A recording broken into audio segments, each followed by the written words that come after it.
and gentlemen, you're watching Yes.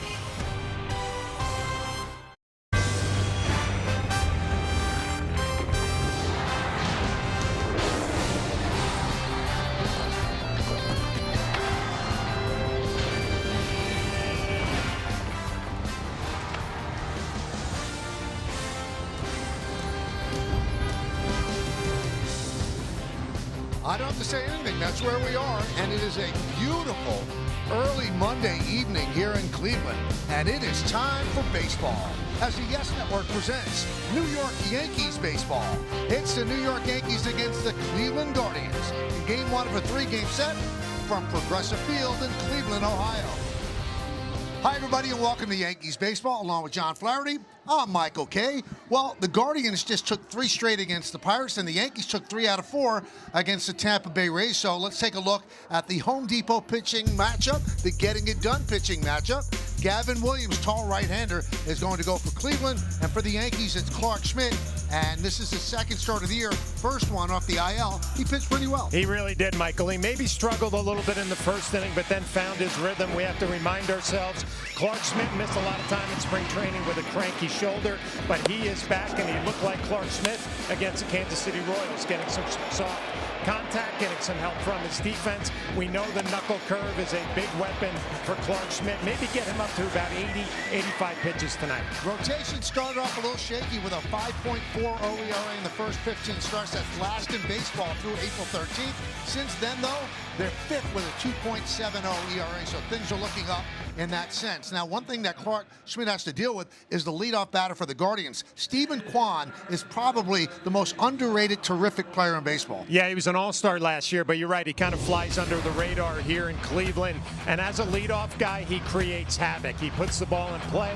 He has plenty of speed. He is a 3-time Gold Glover, the strong, accurate throwing arm. We know he can pick him up and put him down and cover some ground in the outfield. And if you make a mistake, he's got some pop from the left side. 4 home runs already, so a leadoff hitter in Cleveland who sets a tone for their entire lineup. Well, let's see what the Guardians about the Mohegan Sun team scouting report. Kwan, 325, 27 hits, 14 runs, all top 10 in the American League. The starters have struggled a little bit, and Emmanuel Clase, considered one of the best closers in the game, not this year, not so far, pitching to a 7.84 ERA. Well, the Yankee defense has been unbelievable. They're writing a glove story. Glove is a many-splendored thing. Well, Meredith Marakovich talks to the Yankee manager, Aaron Boone, about the leather next, right here on Yes.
Welcome back to Progressive Field for Yankees baseball on Yes. Game 1 of the 3-game series between the Yankees and the Guardians is coming your way in just a few minutes. Hey everyone, I'm Meredith Marakovitz.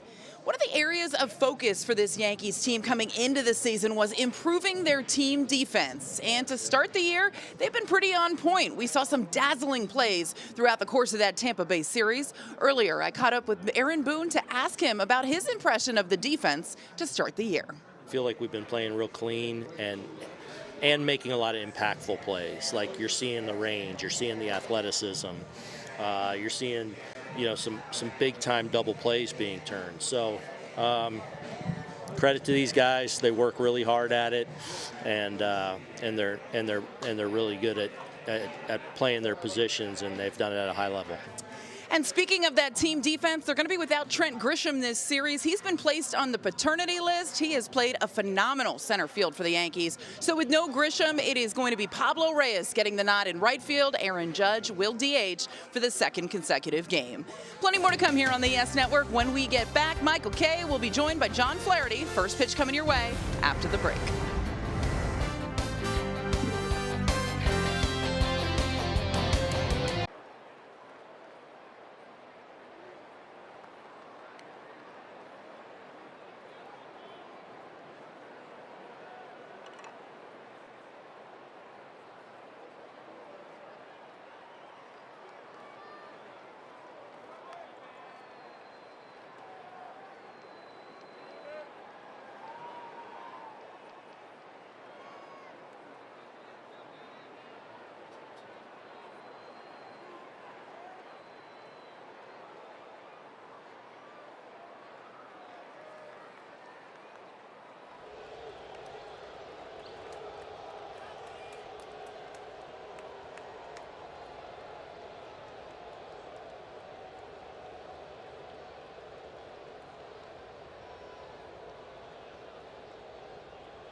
The Yankees Baseball on Yes is brought to you in part by your local tri-state Genesis retailers. Learn more at genesis.com.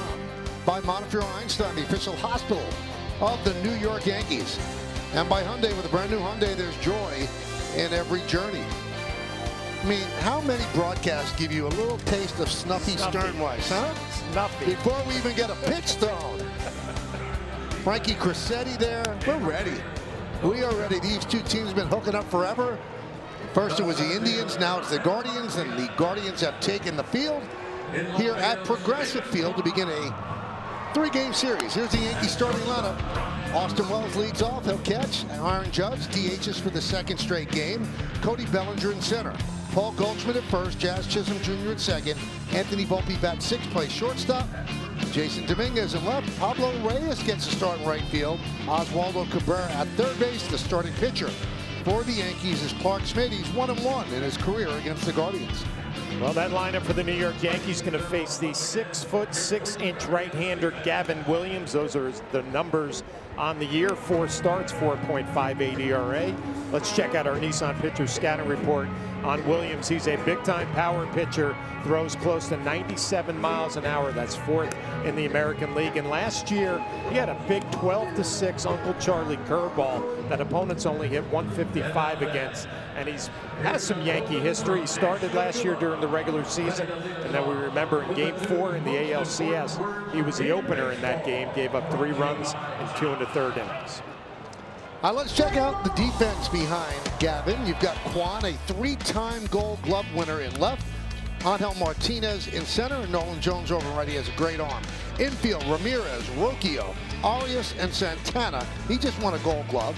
Bonella behind the plate. Kyle Manzardo, the DH, and Gavin Williams is on the mound. Yankees coming at 14-8, and the Guardians are 12-9. Austin Wells is ready. Gavin Williams is ready. And let's do it here in Cleveland. Swing and a miss. We're underway. Nick Marley, the home plate umpire. Vic Carapaz at first. Mark Rippinger is at second. And Chad Fairchild is over at third.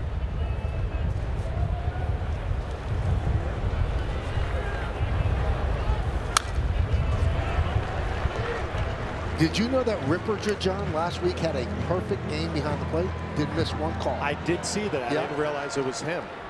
It's quite an accomplishment. He's considered one of the top umpires in all the game.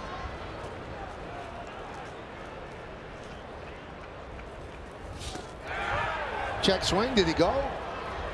No, he did not.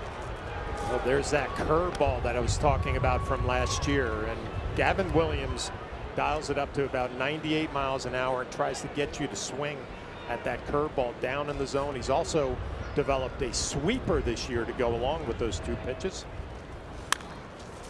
Foul back. Thinking back to yesterday's game, Austin Wells finished off his afternoon with an opposite field home run against a left-handed pitcher, Clevenger, in Tampa. Always felt like left on left to see a hitter go the other way and drive the baseball. Maybe some good signs for him. Now, the last time the Yankees were on this field, they had clinched their 41st American League pennant. And that sent them to the World Series. Big celebration after that.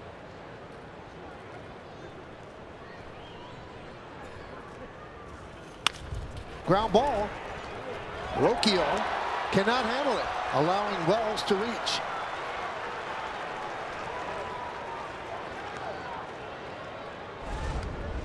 Well, you see Rocchio going to his left, right on the cutout in the dirt to the grass.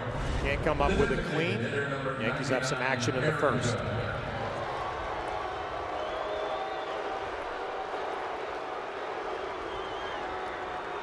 So here's Judge.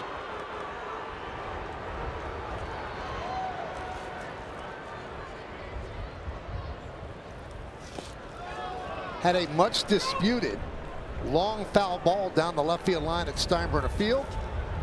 Arguing it, got Aaron Boone thrown out.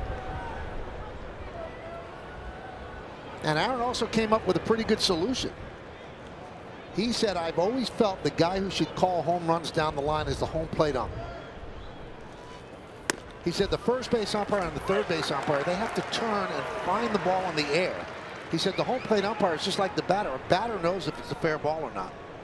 You know who else knows? The catcher who's standing behind the plate. And I'm just thinking about all of my experience looking down the lines. You always had a great view if it was going to hook, fair, or foul. 1-2. Now they have not scored that either an E6 or a hit, so that's why I'm waiting. And now they just said E6, okay. So an error on Rocchio, allowing Wells to reach.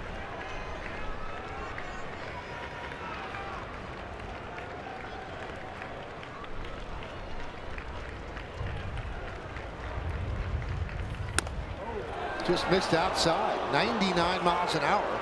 And Williams turned his back on home plate umpire Nick Marley. He averages about 96 to 97, but obviously feeling good early in the first because the velocity is up a tick. 3-2 on Judge. Yankees lead Major League Baseball with 38 home runs. Judge has 7.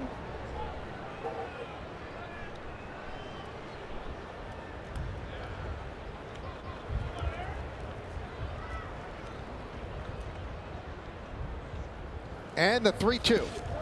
Judge works a walk. Hi, John. It's time for the keys to the game, brought to you by your local Kia dealers. Well, I just mentioned it with Austin Wells back in the leadoff spot. Hit that opposite field home run against a lefty yesterday. Maybe some good signs for him. And a rested bullpen for the Yankees now after what Max Fried did yesterday. Their bullpen is reset. Kyle Manzardo for the Guardians. He's been a power threat. 6 home runs, 16 RBIs for them. And Bellinger fouls it off. Bellinger has always liked hitting here in Cleveland. In 12 games, 16 for 48, 995 OPS, 4 home runs and 8 runs batted in. Had a home run in yesterday's game.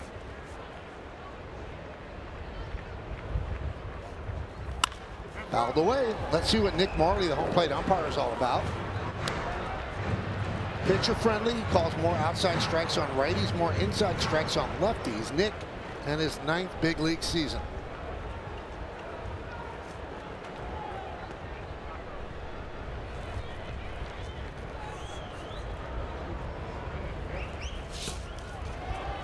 Wells is very frisky at second base. He's dancing off there, and Rocchio tried to sneak in behind him. Nice play by Naylor here, getting that chest protector in front of it, keeping it in the general area. You see Austin Wells gets a good secondary.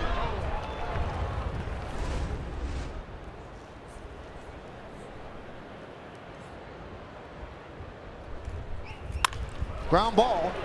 Ramirez, there's one. On to first. It's a double play. A 5-6-3 double play as Rocchio took the throw at second. Moving to third is Wells. Well, for years when you come to Cleveland, you expect the Guardians and the Indians back in the day to play solid defense. That's as good as it gets right there. Ramirez to the shortstop Rocchio, and a nifty turn at second base to get Bellinger by half a step.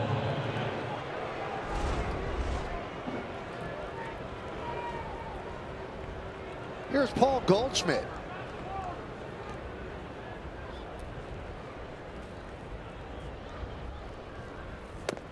Goldschmidt stole a base yesterday.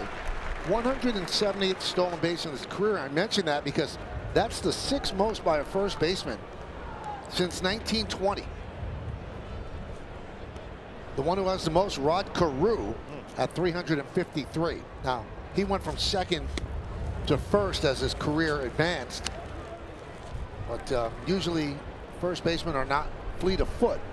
But 170 stolen bases for Goldschmidt.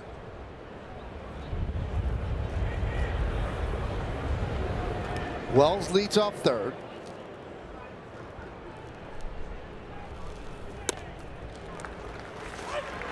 And a strike. 1-2. Well, if we've learned anything from watching Paul Goldschmidt hit all year long first month, if there's a fastball coming, he's going to block it off to right field, try to pick up a base hit. Anything off speed, that's the pitch he'll pull if it's middle. 2-2.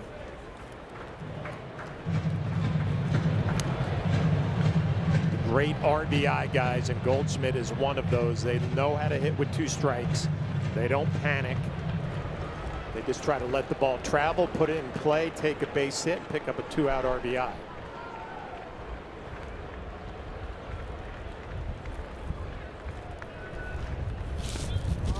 And the count is full.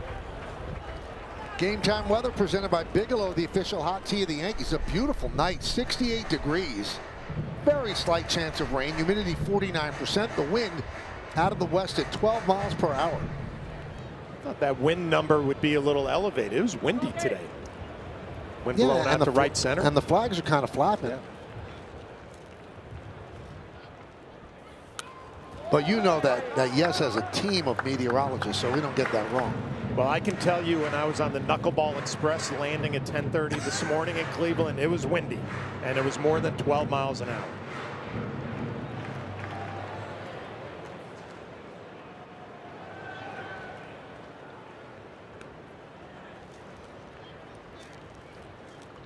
The 3-2.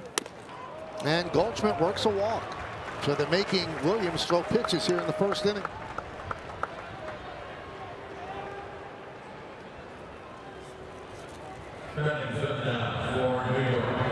And that's going to bring up Jazz Chisholm Jr. He's in a little bit of a slump. 1 for his last 15, 4 for his last 45. Well, we know Jazz is an aggressive hitter. He'll be hunting a first pitch fastball, trying to swing his way out of his struggles.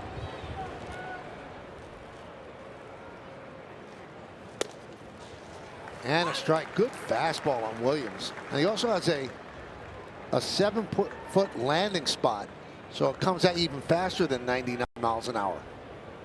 It's a big man too, 6 foot 6 inches coming down the hill.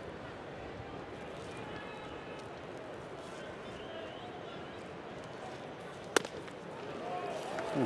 100 miles an hour, 0-2. Well, we've seen him get ahead, and then he goes to his off speed, his curve or his sweeper. Missing the strike zone. We'll see what he does here. 0-2. Maybe he stays with the heater.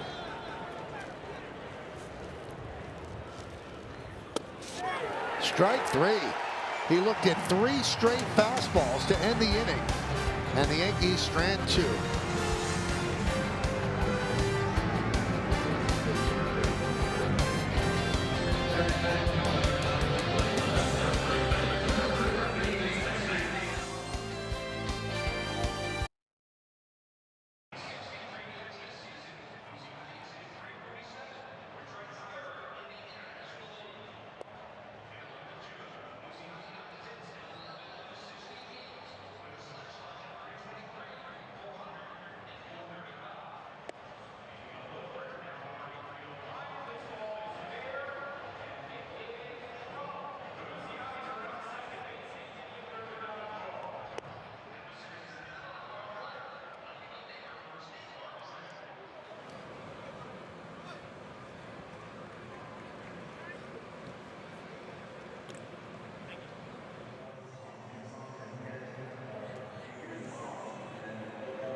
The top of the first. Now it's the Guardians' turn against Clark Schmidt. Let's take a look at the starting lineup. Kwan, Jones, and Ramirez. That's the top of the order. Middle third, Manzardo, Santana, and Arias. And the bottom third, Martinez, Naylor, and Rocchio. Saw Gavin Williams getting the start with an 0-1 record in his career against the Yankees. Well, Clark Schmidt right in the middle of his warm-up tosses. The numbers from last year, outstanding, the 2.85 ERA. Let's take a look at our Nissan Pitcher Scanner report on Schmidt. That first outing that he had, that's a good one to build on. He threw 73 pitches in that outing, 5 2/3, so looking to build on that tonight. Cutter might be a big pitch for him. There are going to be 8 lefties in this Guardian lineup. The cut fastball might be a weapon, and he must like room service on the road, because his numbers last year, 1.39 ERA on the road, first in the American League last year. And a tough customer to start things off, Stephen Kwan. Guardians just came off a 6-game road trip. He was 8 for 24 on the trip. Off to a great start. 1-0.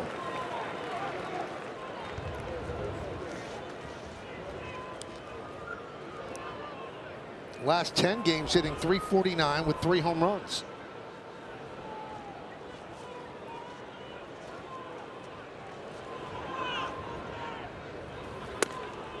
And a strike, 1-1. As one of these leadoff guys that as a pitcher and a catcher can just make your night miserable by fouling off tough pitches, working his way on base. He has speed, he has power.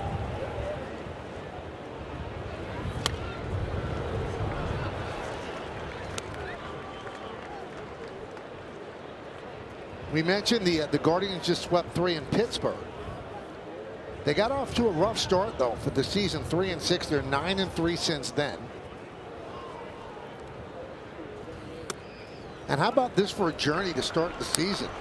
They opened with 3 in Kansas City, then went to San Diego for 3, then went to Anaheim for 3 before they even headed home. And they're still doing renovations on this ballpark. That's why they started with a 9-game road trip.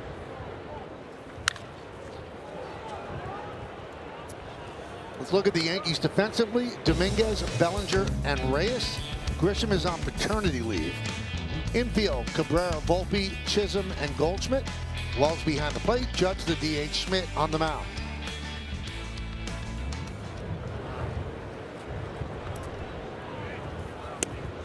And Kwan works a walk. He has 2 stolen bases on the season.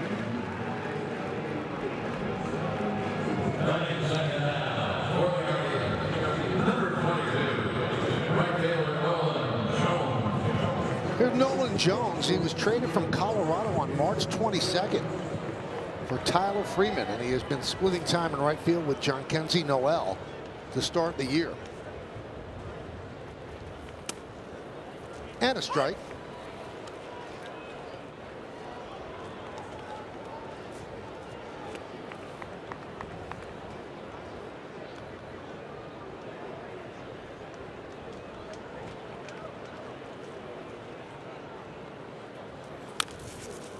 And he fouls one, I think off his foot, maybe his shin. Going to try to walk it off.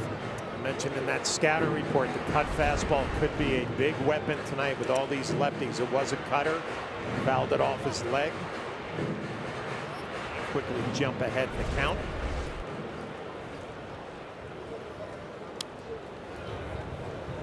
You know, Michael, I think back to last year. I did the Guardian series in the month of April, and I remember everybody around Cleveland saying, we haven't really played anybody. We don't know if we're any good. Well, turned out to be a really good team, taking their club all the way to the ALCS last year. Stephen Vogt, manager of the year in the American League. Strike 3. Jones down looking. Well, the cutter on the inner half fouled off his leg, and then you dot a fastball on the outside corner, and a nice catch by Austin Wells brings it back to the strike zone. And here is Jose Ramirez, 13th big league season, all in Cleveland. He's 32 years old. He's a dead pull hitter with great power from both sides of the plate. And the numbers are remarkably similar, John. Most switch hitters have a favorite side. He doesn't seem like he does. Pretty much split right down the middle. True switch hitter. High fly ball, right field. Reyes toward the line will put it away for out number 2. Well, anything that goes up in the air to right field, right center field, you hold your breath because that wind is gusting out. Ramirez obviously got jammed, an easy play for Reyes and right.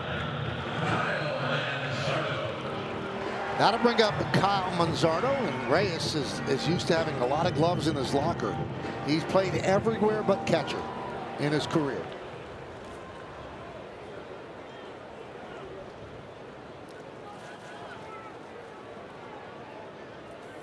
Manzardo had a home run off of Schmidt in Game 3 of last year's ALCS.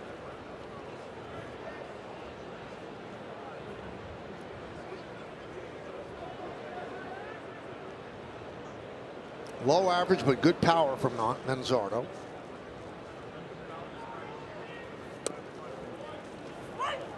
One and one. Well, this Guardians team is very, very familiar from last year's club in that they're going to catch the ball. They're going to scrap runs across. Not a whole lot of pop in the middle of the lineup. Josh Naylor now with the Diamondbacks.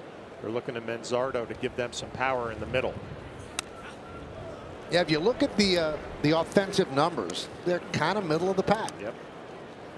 4.1 runs per game, that's 21st, but 15th in average, 16th in on-base percentage, 11th in slugging, and 10th in home runs.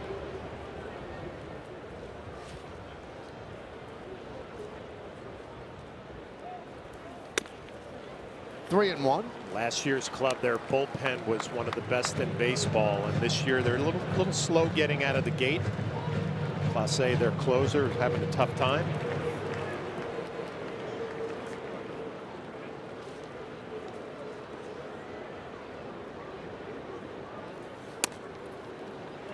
And a walk to Manzardo. So 2 walks by Schmidt here in the first inning.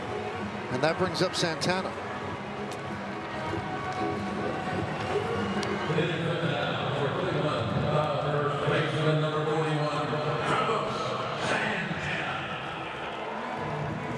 29 years old. Signed a one-year, $12 million deal in December for his third stint in Cleveland. His agent could not believe when the Guardians called, said they were interested because Santana had just signed papers to sell his house in the Cleveland suburbs that day. Pickoff play as Quan gets back. And how about this? At the age of 38, John, he won his first Gold Glove. 16 outs above average, which led Major League first baseman. Was he able to get out of that transaction with the house? No. Nope.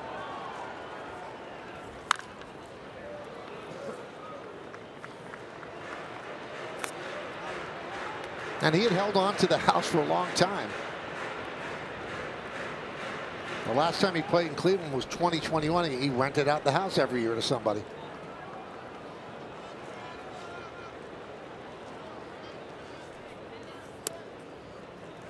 There were some rumors going around during the offseason the Yankees were interested in Santana. They decided to go with Goldschmidt, and that certainly has seemed like a wise move to this point.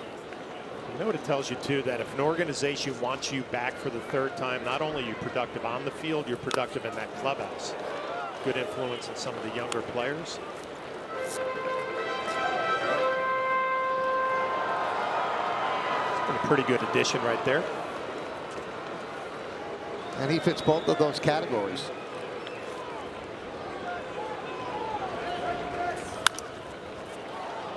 High pop-up. Here comes Goldschmidt. And foul territory makes the play for the final out. So the Guardians strand 2. We go to the second.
Check out FanDuel's live same-game parlay. Will Clark Schmidt ring up 5 or more strikeouts? He has 1.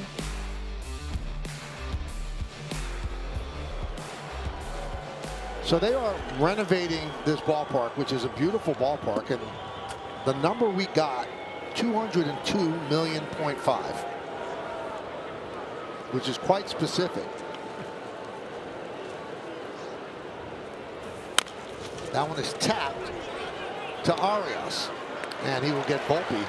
So I found out something today, John. So the Yankees clinched the American League pennant here, and they started the renovations the next day. And they got word to the Yankees: do whatever you want to the clubhouse. Tear it up. Demolish it if you want. Forget about just champagne. Knock down walls. I don't know if they followed the orders, but they were given carte blanche to knock down walls. So obviously they're renovating the clubhouse. Yep. And then the upper deck in right field. Is that what I got to? And they've changed the color of the seats from green to blue, so they've replaced that. There's still green in the upper deck. The renovation is not complete yet. Play Mike I was in that clubhouse last year when the Yankees clinched the ALCS, and it was a wild scene. A lot of celebrating, a lot of champagne flying. I believe TVs were coming off the walls. They had themselves a good time in that clubhouse. Hey, and rightfully so, first trip to the World Series since 2009. Now, the renovations in the clubhouse, it looks totally different in there, but I will have you know the Golden Tee machine survived. It's in a different room. Thank goodness. I don't know about Big Buck Hunter. That was a big attraction in that clubhouse as well. Guys always playing that after the game. Here's the celebration that Meredith was talking about. She's right in the middle of it, too. I left completely drenched, Michael. Well, it was a happy clubhouse for sure. There's Pablo Reyes. Imagine if your parents told you, yeah, you could mess your room up. We're starting renovations tomorrow. Tell Charlie and Callie that. Yeah, well, not starting renovations tomorrow. 0-2. You know, it's interesting. You know, the Guardians did a lot of analysis on what people want. So they eliminated a lot of seats and put a lot of social areas. And they said people want to watch games with people they don't know, not just the people they came with.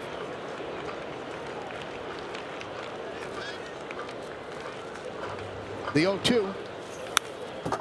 In right field, there used to be seats up there, then they put walls up there, and now it's just a gathering place. Like an open area up top, right? Yep. Where you can just walk around. Yep. You want to take a selfie. Selfies are big for young Do fans. what you got to do.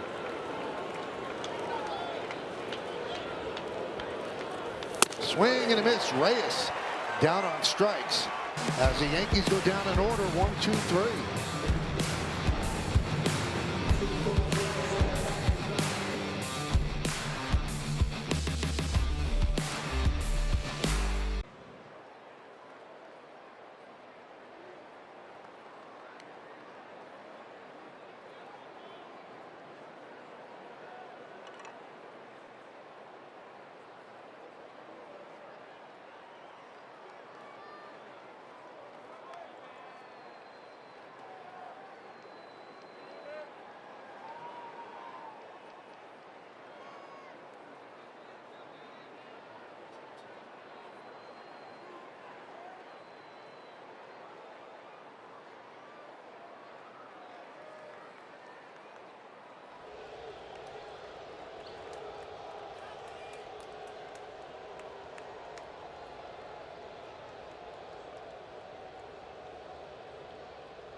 Pinstripe Pride brought to you by Toyota, the official hybrid vehicles of the Yankees.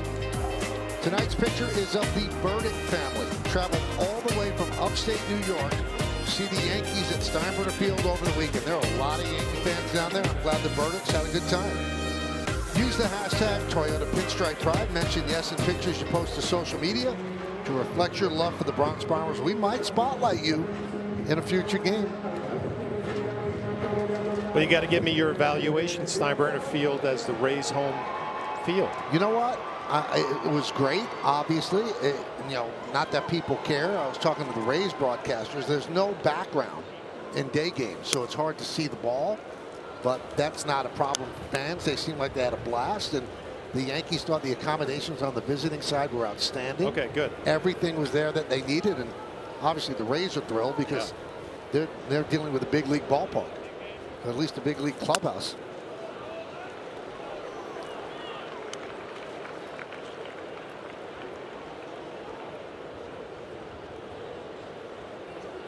Two 2-0 on Arias. That one clips the outside corner. 2-1.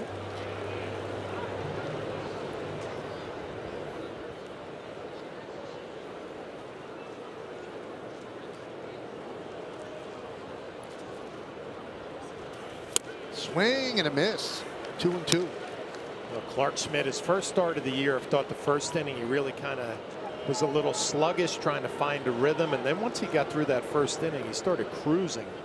See if it's the same script tonight where he had some traffic in the first, see if he can get going here in the second. Swing and a miss on a breaking ball. Second strikeout for Schmidt. One out in the second. You keep throwing it in the same spot if a hitter like Arias is going to keep expanding out of the strike zone. Perfect location off the plate with 2 strikes. Here is Angel Martinez off to a good start.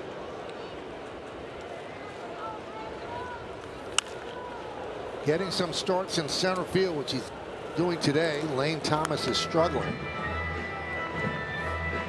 He is the son of Sandy Martinez, caught 8 major league seasons from '95 to 2004, mostly with Toronto.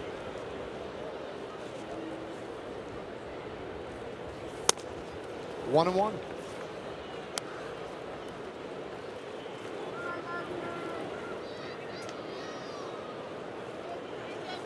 You know, we mentioned the Yankees beat the Guardians in the ALCS.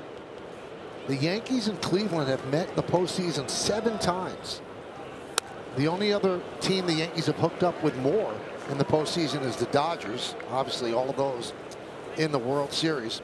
But in the 7 times they've met Cleveland, the Yankees have won 5 of them. The 2 times Cleveland won 1997 in the ALDS and 2007 in the ALDS.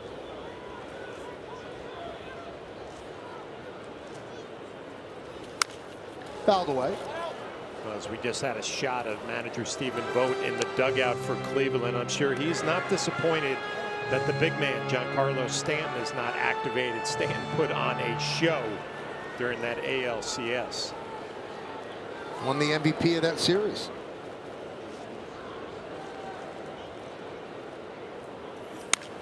Right back to Schmidt. 2 away.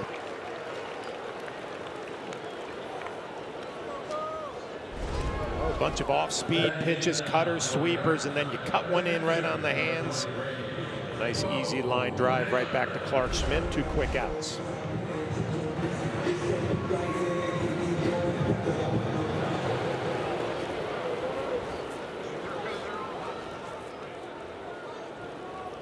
Bo Naylor fouls off the first pitch.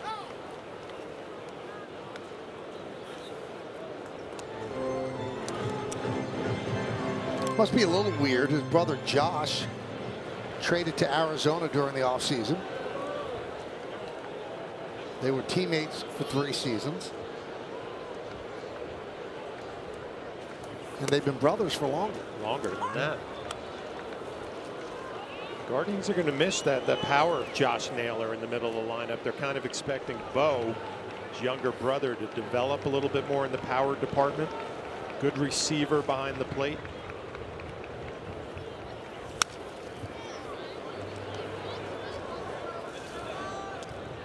He is favorably compared to Austin Wells in terms of pitch framing.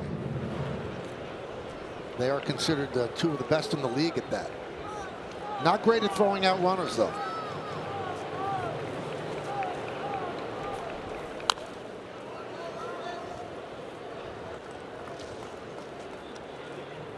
He did work with the Guardians the hitting coaches and analysts this offseason, focused on keeping his posture during his swing and firmly planting his back foot when starting his load. Former first-round draft pick. Swing and a miss. 3 strikeouts for Schmidt in 2 innings. 0-0 as we head to the 3rd.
Well, suit up this season at MLBshop.com. Check out the largest selection of authentic jerseys, caps, hoodies, T-shirts, and more.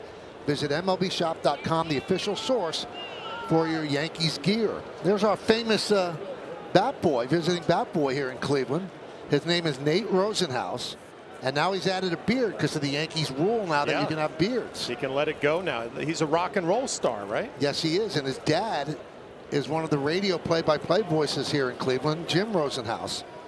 And he joked before the game, he said to Nate, the beard might be pushing it.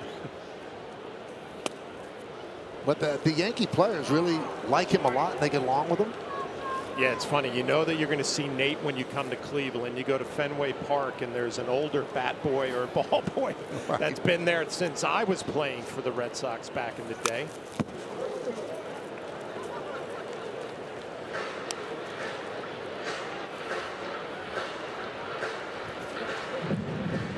Nate's band's name is Open Doors, and when we mentioned last year or a year before that, they kind of got some gigs in New York City because of that. Grounded, right side. Arias gets Cabrera for the first out.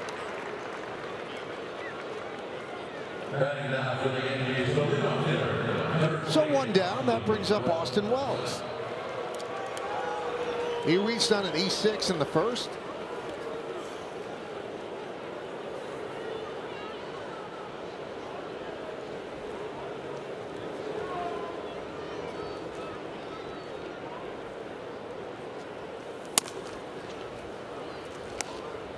Let's see what happens here. Second time through the lineup with Gavin Williams. He's overpowered the Yankees with the fastball. Missed a lot with the off-speed pitches. See if Wells is going to be taking care of a heater here. At least looking for the timing of it.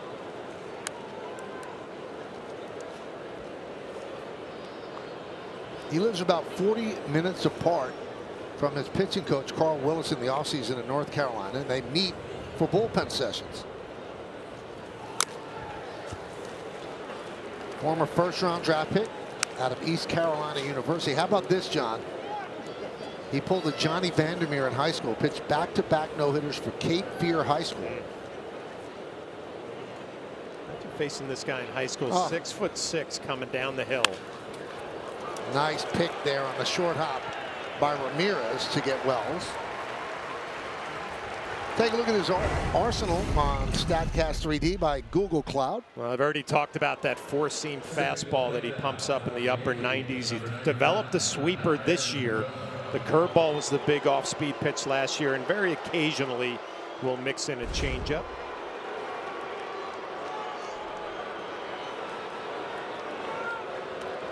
Here's Aaron Judge. 1-0.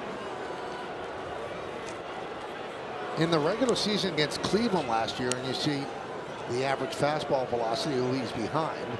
The Yankees have faced two of those guys already, Skubal and Boz. And it's Jack Leiter's 25th birthday today. But last year in the regular season, Judge 9 for 24, 483 on base percentage, 5 home runs and 10 ribbies against Cleveland. You start dreaming on this matchup here with 98 up in the zone. If Aaron Judge finds a way to just get that bat on the barrel, that ball is going to go a long way with the breeze going out to right center field. Now Aaron Judge struggled a bit in the ALCS against Cleveland, 3 for 18, but he had that massive home run against Emmanuel Clase.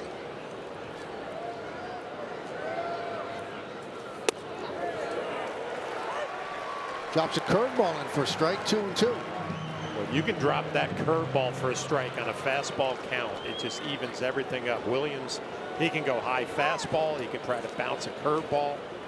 Aaron Judge, his last at bat, he walked, and it looked like Williams just wanted to stay off speed. We'll see if he changes up the game plan here, 2-2.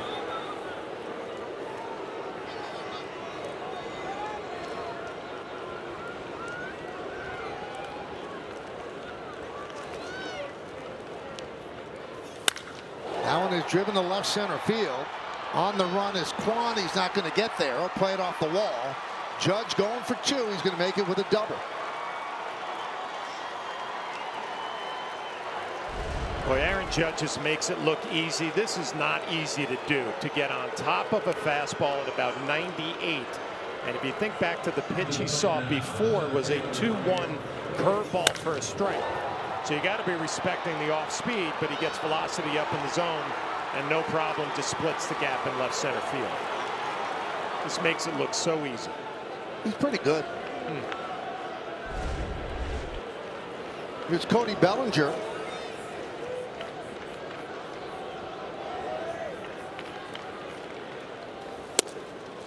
Before that double, Williams had retired 6 straight Yankees. Yankees walked twice and reached on an E6 in the first, couldn't get a run across. Bellinger hit into a double play in the first inning.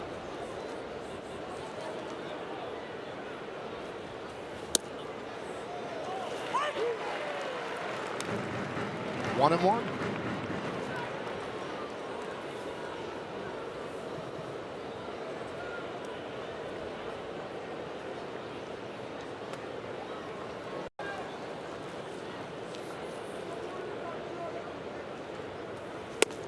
Big cut, 1-2. Good curve. You watch the stuff from Williams, you see some of the uncomfortable swings from Bellinger, and just this guy stays healthy. There's a bright future here in Cleveland.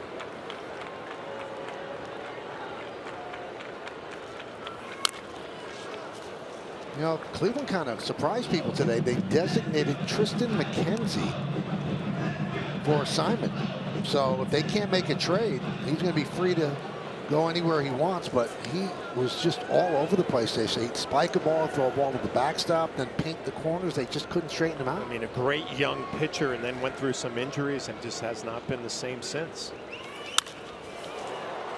High fly ball, shallow left center. Who's going to get it? It's going to be Martinez for the final out. So Judge's double is wasted.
Yankees baseball on Yes is brought to you in part by Optimum Fiber. Get Optimum, the fastest fiber internet. Don't take slow for an answer.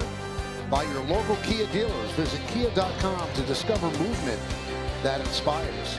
And by the New York Lottery. Get out there and play.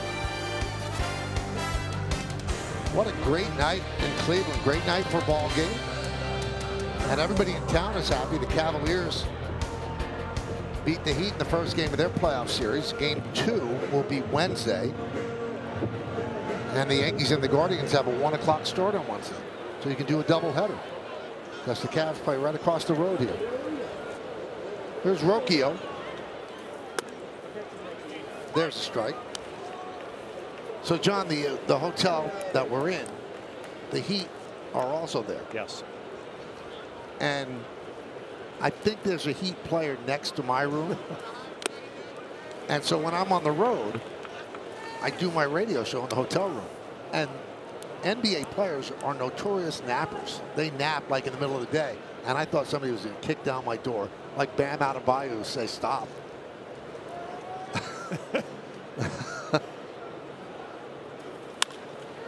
Fly ball left field. Dominguez on the run. He's going to play it on a hop. A base hit for Rocchio. Well, the left-handed hitting Rocchio, when he loops this ball into left field, it's going to slice away. Slice from right to left, away from Jason Dominguez. Looked like he took a step or two back. He wasn't able to make up the ground coming in.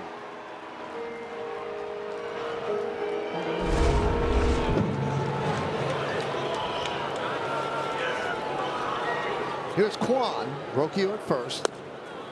And a strike.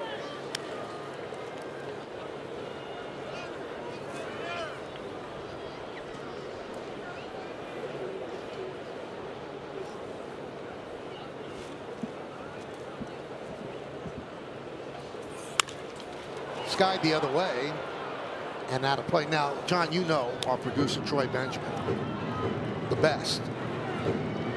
His mom, Naomi Carr, having dinner with friends and family in Harlem, watching the game. Outstanding. Celebrating her 75th birthday. Yes, happy birthday. Happy birthday, Naomi Carr. We're keeping an eye out for Troy, don't worry. 1-2.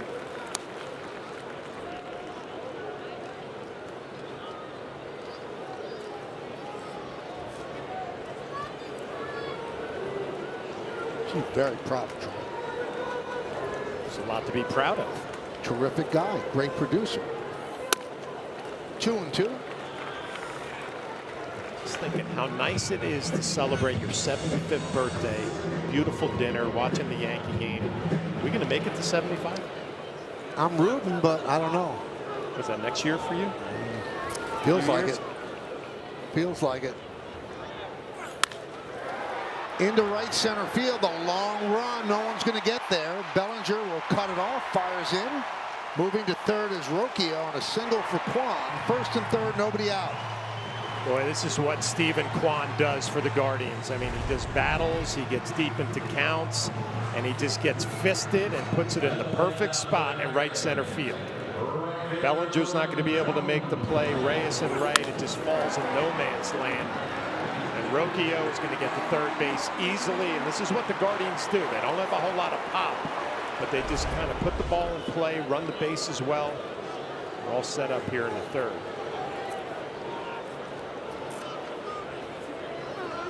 So that's going to bring up Nolan Jones, who struck out looking in the first inning. Yankees play the infield back at short and second to go for the double play.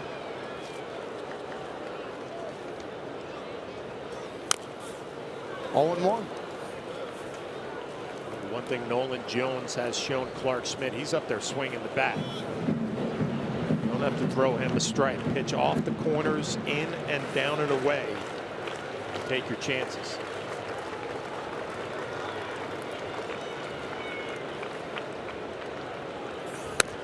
One and one.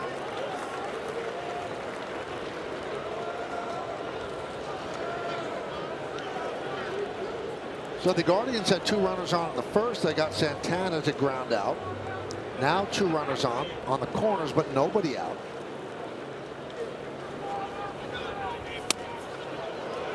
One and two.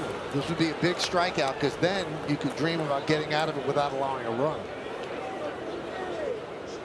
Dangerous Ramirez waiting on deck. But if you're ahead of Jones here, 1-2 again, don't have to throw him a strike. Put the ball in on his hands. Sinkers down and away. Big strikeout for Schmidt. Jones goes down swinging, one away. The put away pitch is a knuckle curve. It's middle of the plate. It's down. And you're right, Michael. Now, if you're Clark Schmidt, you start daydreaming. All right, when I make a pitch here, I'm out of a big-time jam. Tough guy to make a pitch against. And let's look at the leaders brought to you by your local Tri-State Genesis retailers. It's where he ranks in Cleveland franchise history, second in home runs to Jim Thome. And he's in the top 5 in everything.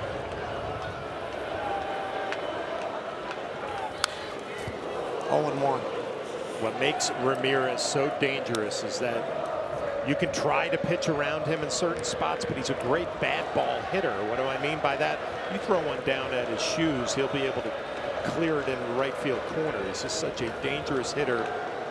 A lot of plate coverage.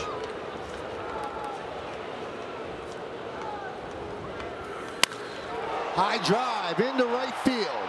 Reyes turns, looks, see ya. A 3-run home run for Ramirez. And the Guardians up by 3.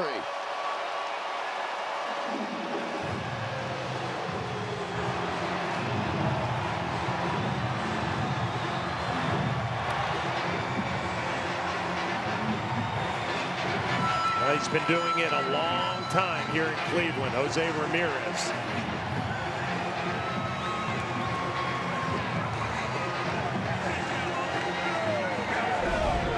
Take a look at the pitch.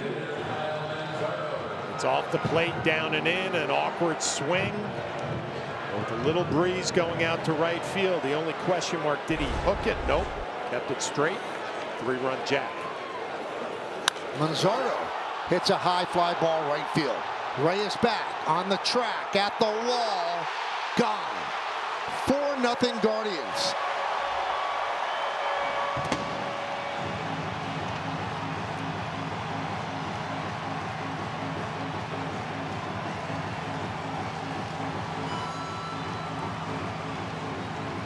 Zardo has definitely given the Guardians a little bit of punch in the middle of their lineup. 7 home runs on the year. That one had a little bit of help with that breeze going out to right field. Back-to-back 4-0 Guardians.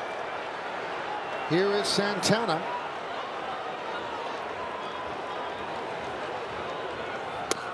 And a strike. Another look from the side on the swing, and again a little awkward finish. Seats by plenty.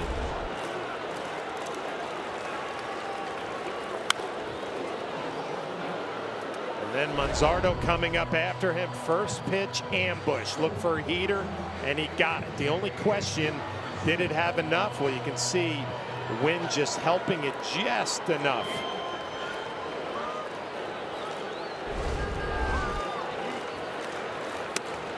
Swing and a miss. Santana down on strikes, 2 away.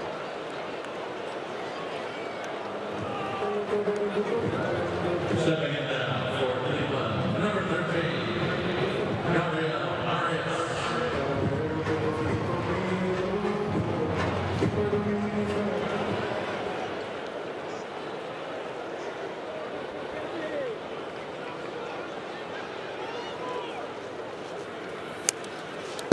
0-1 on Arias.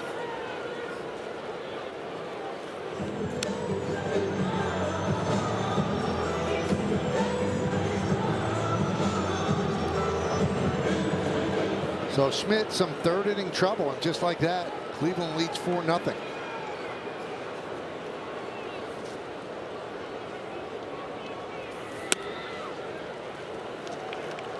One and one. Well, the lone right-handed hitter Arias in this lineup against Clark Schmidt.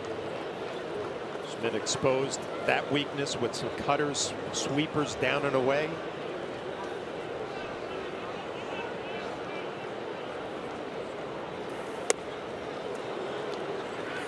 One and two.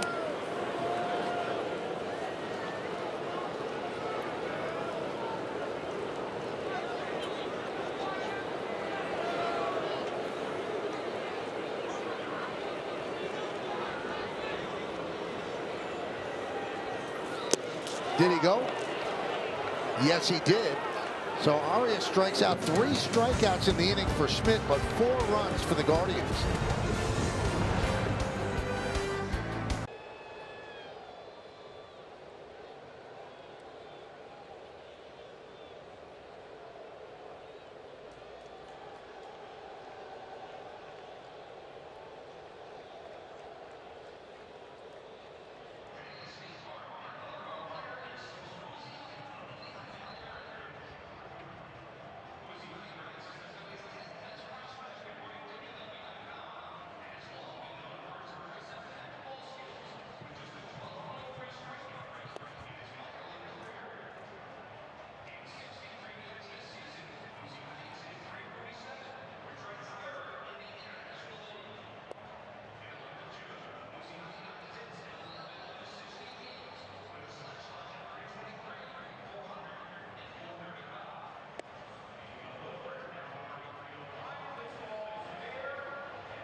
Well, tonight on Yes, don't miss an all-new episode of Sportico Sports Business for an exclusive interview with MLB Commissioner Rob Manfred.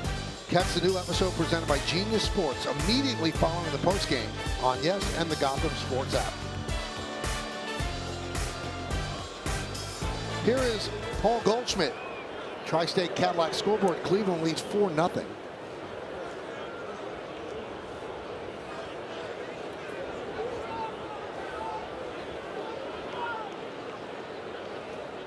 Goldschmidt walked in the first inning.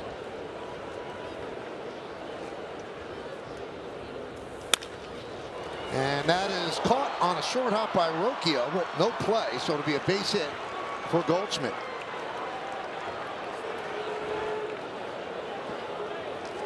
Oh, nice effort by Rocchio. The soft line drive comes up with the short hop, but can't come up clean with the transfer. Would have been an interesting play to see if he would have had enough on the throw to get Goldschmidt. Goldschmidt just keeps getting on base.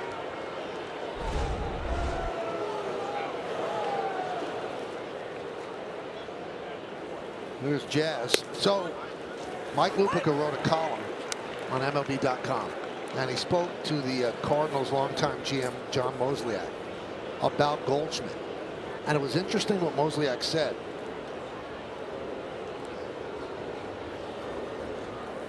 Hit shortly, and a diving stop by Santana, and he touches first base for a double play. Hard luck for Chisholm, but the Gold Glover got him. Yeah, Jazz can't believe it. Hit this ball right on the button. He's going to have absolutely nothing to show for it as Santana lays out to his right. Nothing Goldschmidt can do.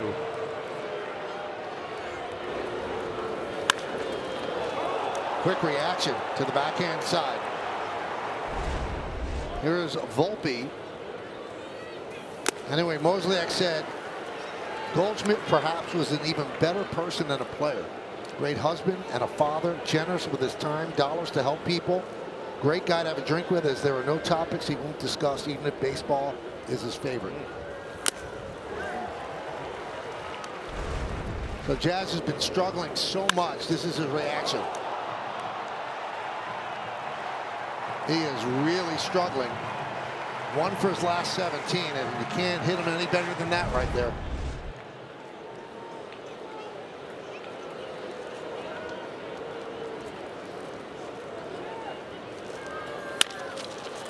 Chop to third. Ramirez gets Volpe, and that'll do it. We go to the bottom of the fourth inning. 4-0 Cleveland.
Well, tomorrow on Yes, the Yankees and Guardians play game 2 of this 3-game set right here at Progressive Field in Cleveland. Coverage starts early at 5.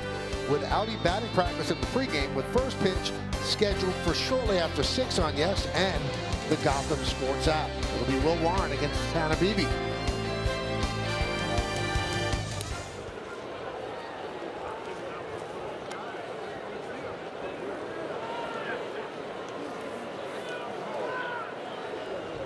Tanner Bybee.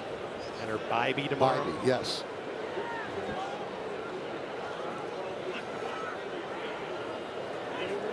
Now I'm 0 for 2 on pronunciations. What's the other one? The GM of the Cardinals, John Mozela. I think I said Mosley. You want to take over? You're very hard on yourself. Well, you know what? You have to get it right. And we're sitting right across a window here from Tom Hamilton. He's going to the Hall of Fame this year. That one is ripped past the diving Goldschmidt. Played out there by Reyes. And Martinez with a leadoff double.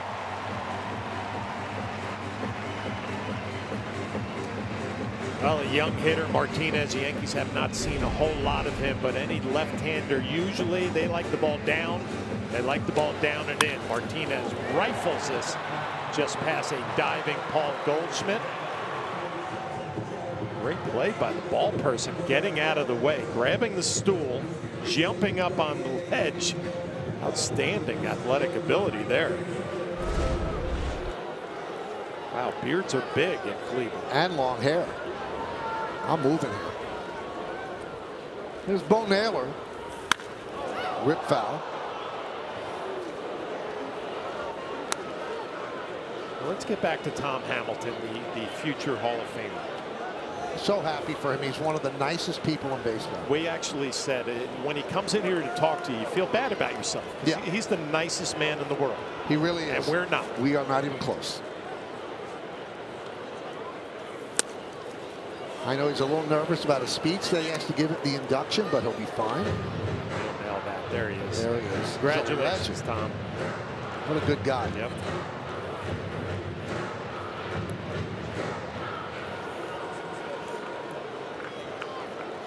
He takes the middle innings off. That's why he doesn't have the headset on. Wait, that's an option? Well, if you're a Hall of Famer, not an option for us.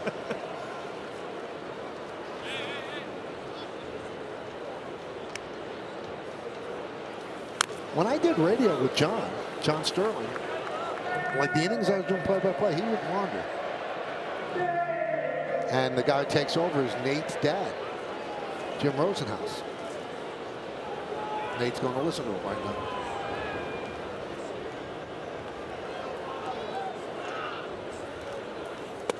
Yeah, John would just wander. Well, when you guys used to switch on and off, I mean, did you feel like, okay, I got 3 innings off now when I'm not doing play-by-play, or you were still engaged as the analyst? I was still engaged because I did 6 innings as the analyst and 3 innings as the play-by-play. But John felt it was a good time to go socialize. Yeah. Grounded foul. He didn't do that all the time, though.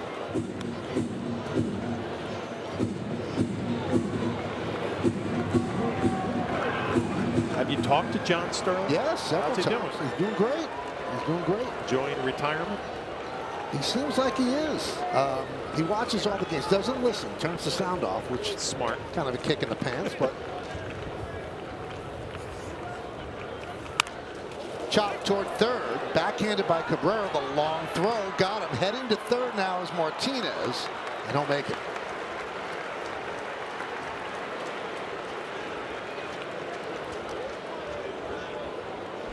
Have a different play here with Naylor, the excuse me swing. Ground ball to Cabrera, who's had some throwing issues lately, but he comes up with this one clean. It's Goldschmidt right in the chest. Good throw. And good base running by Martinez here. Kind of reads it, then gets a good jump and advances to third.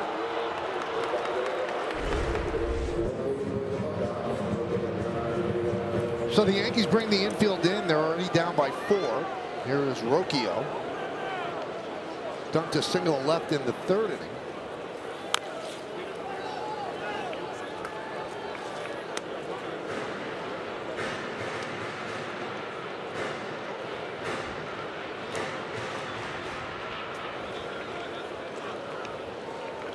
Martinez has speed at third, so the transfer is going to have to be quick on any ground ball. He'll be going on contact. And a base hit, a broken bat base hit past Chisholm. As Martinez scores and Rocchio picks up a ribby, it's 5-0. John, it looked like Chisholm was concerned about getting hit with the bat. Yeah, I don't know if he lost the baseball and then this bat shattered, but he had a play on the line drive. I think the shattered bat got him where he thought the bat maybe was coming in his direction. Strange. Number 38, Stephen Kwan.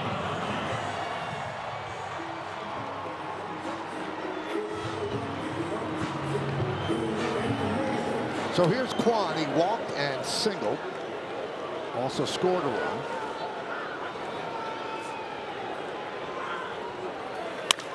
Driven to right field. It's a base hit. That's going to get to the wall in a hurry.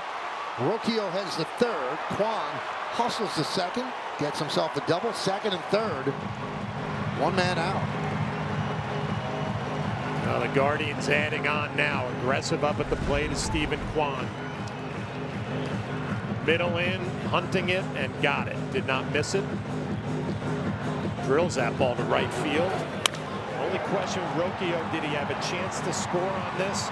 Reyes comes up with it in pretty good shape. That holds him to third.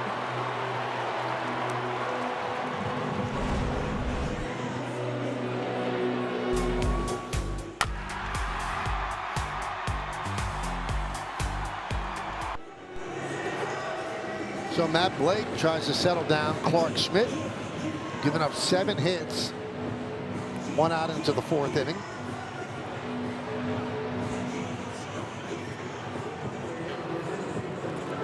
So here's Nolan Jones, who struck out twice against Schmidt.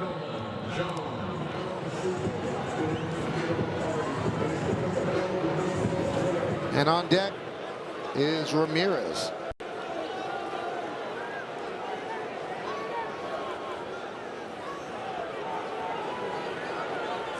Infield in. Up and away. A little bit of stirring in the Yankee bullpen, but there's nobody getting loose out there off the mound. 73 pitches, the first outing for Clark Schmidt. I'd like to get that pitch count up a little bit in tonight's effort.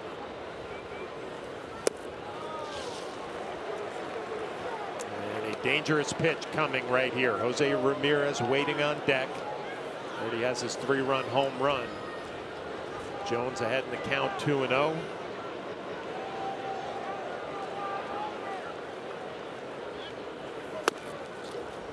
Oh, strike, 2-1.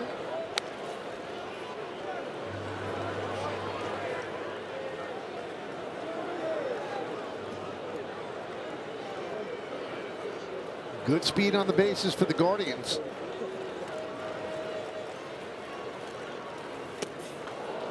Well, he does not get cheated. 2-2. Well, in a situation like this, too, with second and third, less than 2 outs, you're just trying to put the ball in play. Middle of the field, get the ball up in the air, but Jones has violent intentions trying to do a little bit more damage. Struck out already twice. We'll see if he shortens up here.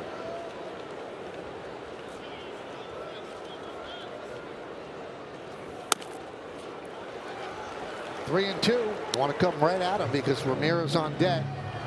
Ryan Yarbrough warming for the Yanks.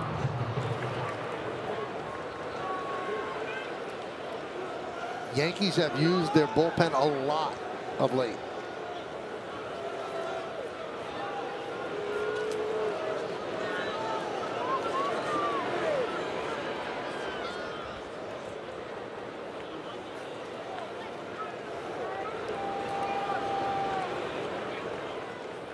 And the 3-2.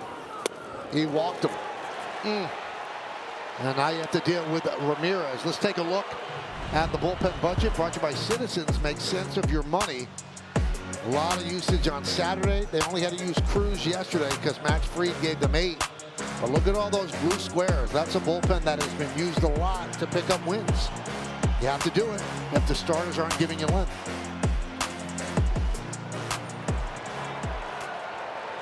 Rocchio, Kwan, Jones. 1 man out. Here's Ramirez. 3-run home run last time up. It could get away from you right here.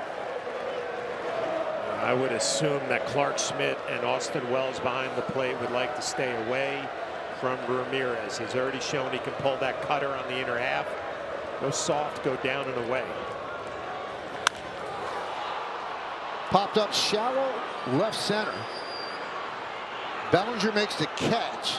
He'll fire home. The runner at third. Rocchio stays put.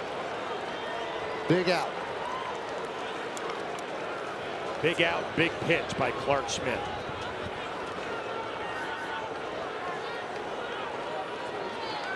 And now they have to deal with Manzardo.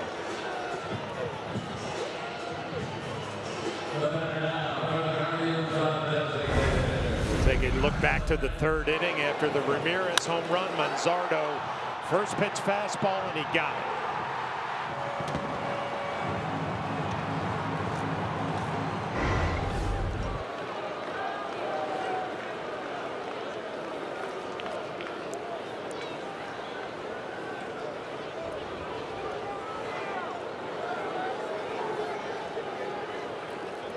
Bases loaded. Infield is back with 2 outs. Rip foul. Lefties are getting a good look at him, John. Yeah, it just looks like Manzardo, too, is just looking for anything middle in and trying to hook it to the right side of the field. There's the pitch count, 78 pitches. Again, he threw 73 his first outing. Like to get him up to 80, 85. Clearly the game and the balance right here with 2 outs in the fourth. Dropped in a knuckle curve, so quickly 0-2.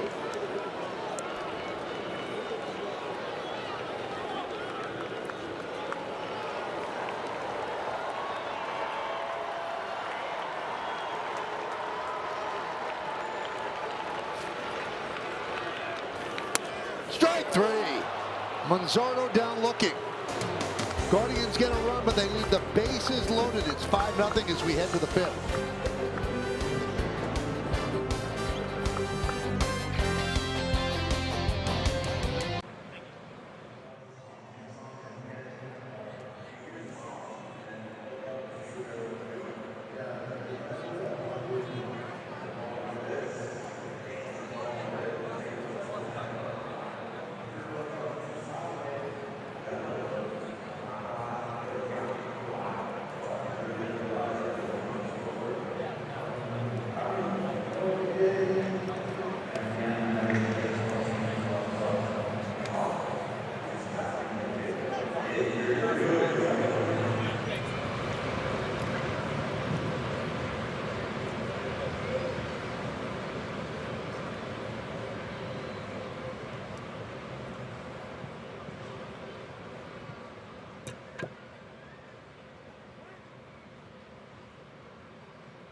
Well, after the bottom of the 4th inning, Aaron Boone talks with Clark Schmidt, probably telling him his day is done, I would think. 5-0 Guardians. Dominguez leads off the 5th. Pitch outside. 1-0. Dominguez struck out looking in the 2nd inning.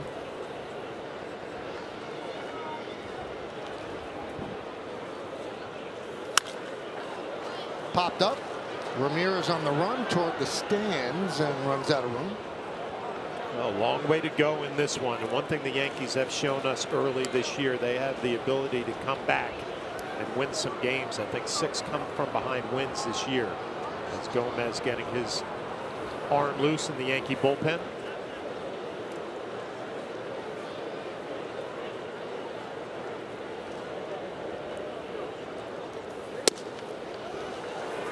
You mentioned that Trent Grisham, not with the team, left early this morning on paternity leave. Yankees called up Yorby Vivas, an infielder. Walker can play some outfield as Dominguez swings and misses. Naylor drops it, then throws to first for the out. Time to name that Yankee, brought to you by Prevagen, made for your brain. 555 games, see the time with the Indians, then spent 2001 to 04 with the Yankees. Finished with the Cubs. Pirates thrown in there as well. Play with this guy. Yeah. No 4, no 3. Don't put pressure on yourself. Todd Frazier was traded with a guy and didn't get him yesterday. Traded with him. Yeah, David Robertson.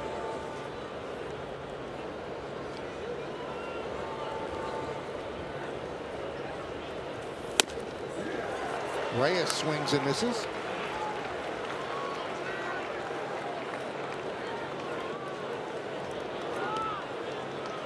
Williams has been impressive so far. That one is looped into center field. It's a base hit for Reyes.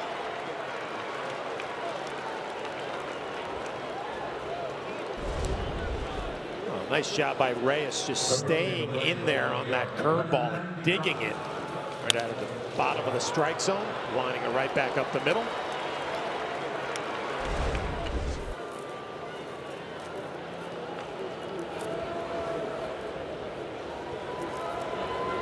Here's Cabrera, grounded to second in the third.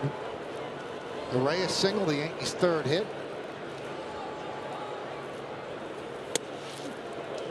1-0. 5-7-1 for Cleveland. 0-3-0 for the Yanks. First game of this 3-game set.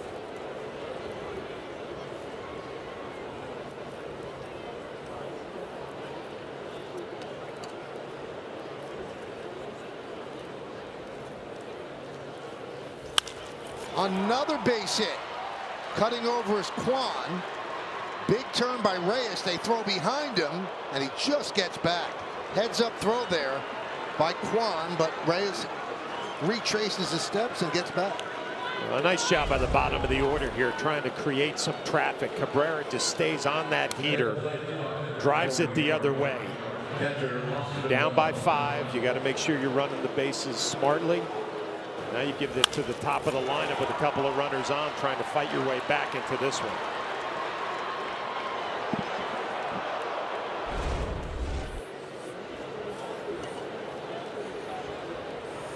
Here's Austin Wells. 1-0. Wells 0 for 2. He did reach to start the game on an E6 by Rocchio. Rocchio shades up the middle.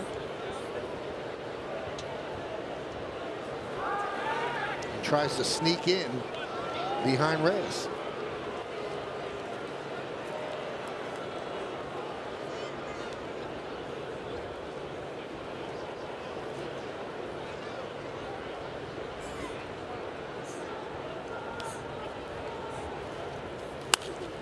One and one.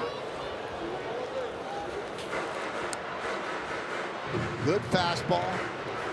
6'6". We told you 7 feet of extension, so the ball gets on you even quicker. Last year he had elbow inflammation, knocked him out for the first half. Didn't make his season debut until July 3rd.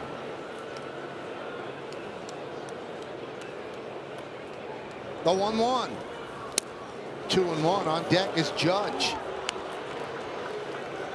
You're down by 5. Usually one swing of the bat is the way you get back in a ball game. Obviously Aaron Judge waiting on deck, but Austin Wells has been heating up lately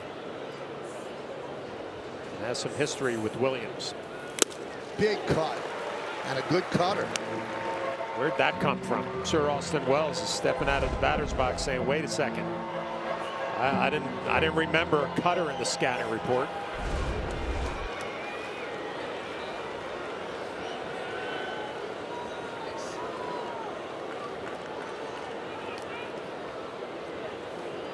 2 balls, 2 strikes, 1 man out. Yankees have 2 on. They're down by 5 in the 5th.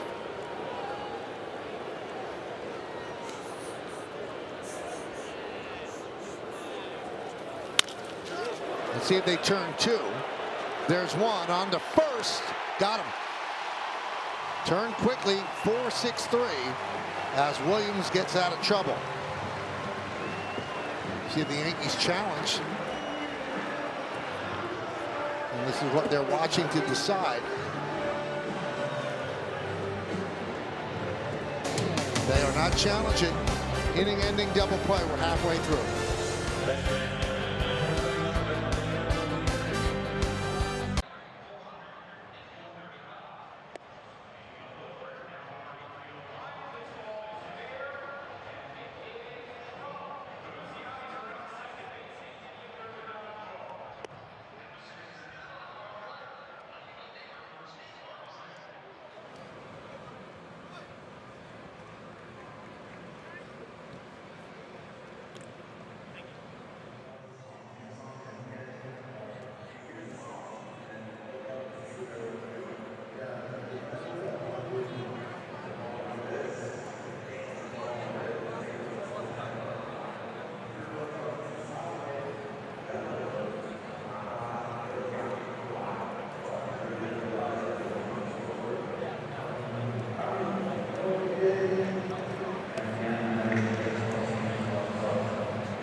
Well, it's time to take a look at our All-State good hands. Top of the 4th inning, Jazz Chisholm up at the plate.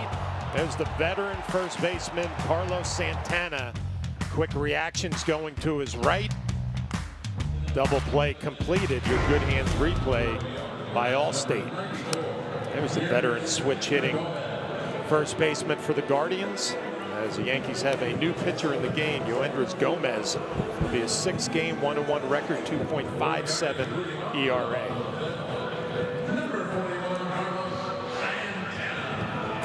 So Gomez took the loss in the Saturday defeat in Tampa, pitching the 10th inning.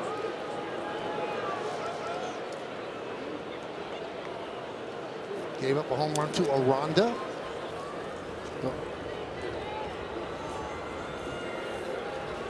Took too long, the batter, Santana, so it's 0-1 before he throws the pitch, and the pitch outside now 1-1. Strange that a veteran would have that happen to him. He's 0 for 2.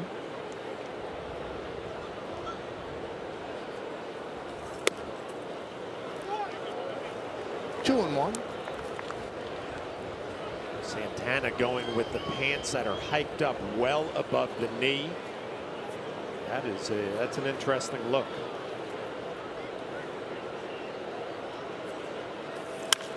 Some batters think if you do that, you could change the strike zone a little bit. Not as many low strikes called. Yeah. I mean, those are almost culottes.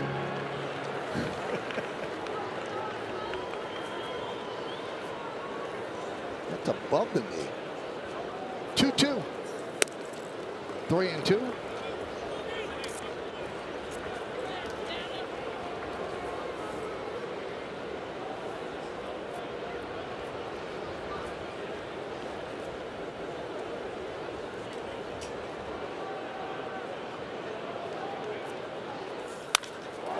Clubbed to right center field. On the run is Bellinger and Reyes hauls it in on the warning track for the first out. Well, nice catch and a nice jump for a guy who plays all around the diamond, making that look pretty easy. Midway on the warning track, knew exactly where he was. Good play. It's a nice opportunity for Gomez to get back out on the mound too, Michael, after that walk-off that you mentioned. Bullpen has been used a lot in the last week to 10 days. Nice to see a couple of innings out of him. Settle things down in this game. He's already been bestowed a pretty good nickname by Boone. Yogo. Yogo. Yeah, Yogo. He's not Gomi. No, yeah, that's usually their go-to. Yeah. He's Yogo.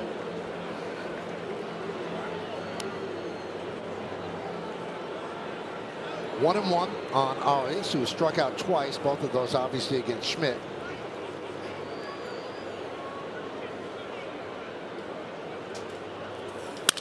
Soft ground ball, Volpe boots it. Bad hop, came up on him, couldn't handle it. And Arias will reach. Should be an E6.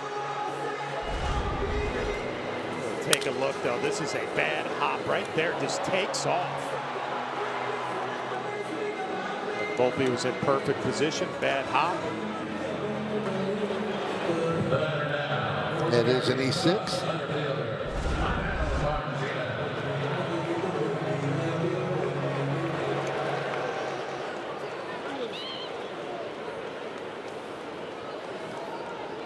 Here's Angel Martinez. Oh. And another clock violation. This one on the pitcher. Dangerous too when a pitcher starts his motion and then holds up, but it looks like Gomez no problem, just took a little too much time delivering the pitch.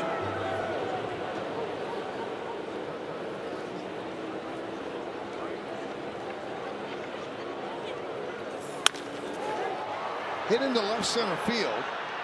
Sliding catch by Bellinger. Heading back to first is Arias. Bellinger is a plus defender wherever you put him. Yeah, wherever you put him is right, Michael. I was thinking the same thing, whether it's left, center, right, first base, great jump, and then just slide smoothly right underneath it.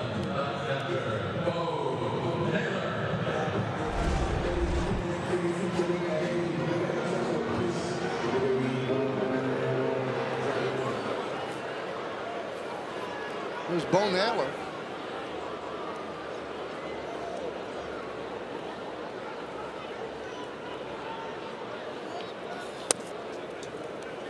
One and oh.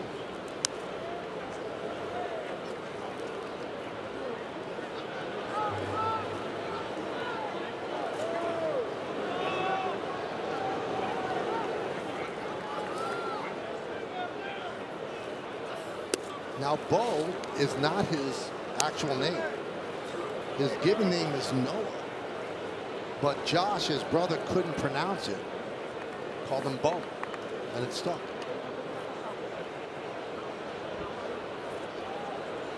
Noah Naylor. Not bad. Yeah. And he nails that one to left center. Long run for Bellinger on the track, makes the play, and that'll do it. One error, one man left. We go to the sixth.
Thank you, Bob. We go around the majors. Nick Kurtz, expected to be called up this week, has done very well in AAA. Luis Arraez, one of the most violent collisions you will see, with Mauricio Dubon at first base yesterday, put on the concussion IL, and Spencer Strider having a hard time staying healthy. And there's a strike to Judge. Did you see that collision? I did see that. That was unbelievable. Terrible.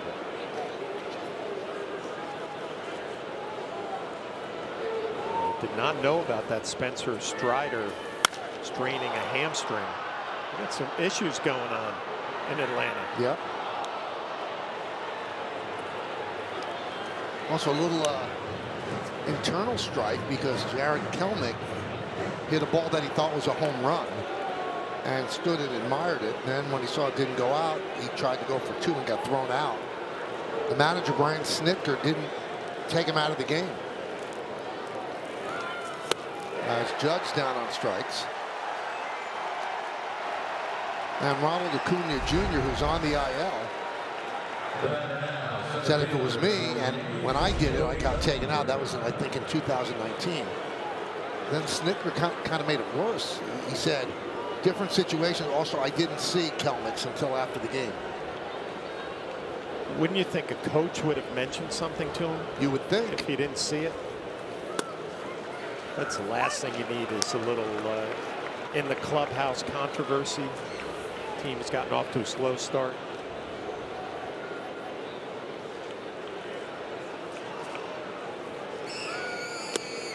John, that would be my one rule. If a GM ever said, you know what, I want to give Kay a shot at managing. Listen, you could admire your home run. You could do cartwheels down first base. But if it doesn't go out, you get thrown out, you hurt the team, you're out of the game. You're out of the game. I think that should be the first meeting that you have as a manager in spring training, Michael. You declare this is the deal, and it goes all the way around. Line drive, it's a base hit for Bellinger. And it gets by Kwan. But Bellinger will stay put at first with the Yankees down by 5. You know, I always felt Joe Torre, not that he was lucky to have players like Jeter, but they always played hard, right? They always ran the bases hard. So kind of set the tone as you see Bellinger lay out this line drive. It's away from Kwan, but down by 5. You have to be 100% sure.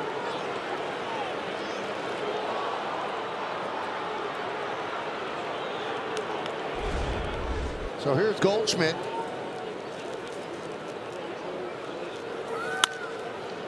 Foul ball.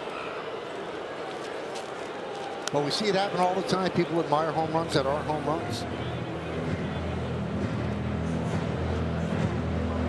And then, you know, the rebuttal would be, well, you're going to take out a player that's important to you.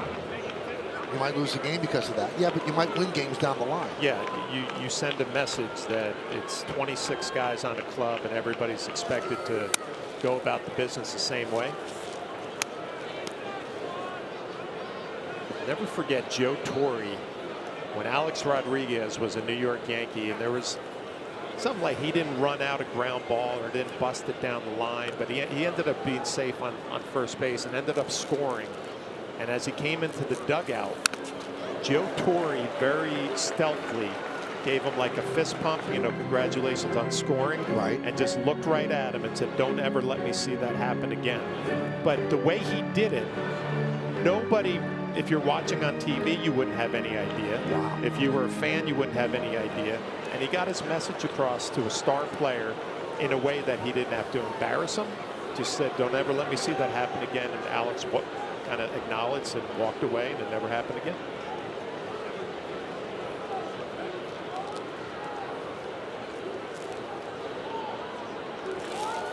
Swing and a miss. Goldschmidt down on strikes. Well, Paul O'Neill's told the story that he didn't run out of ball at Fenway Park. Torre didn't say anything. So the next day he wasn't in the lineup for a game against the Red Sox. And Paul came in and said, why am I not in the lineup? He said, well, I thought you were injured. You didn't run the first base yesterday. And Paul begged his way back in. And Joe Torre said, I don't want to ever see you do that. That is beautiful. Yeah. I thought you were hurt. Yeah. Joe had a way. He was a great communicator. The 1-0. 2-0.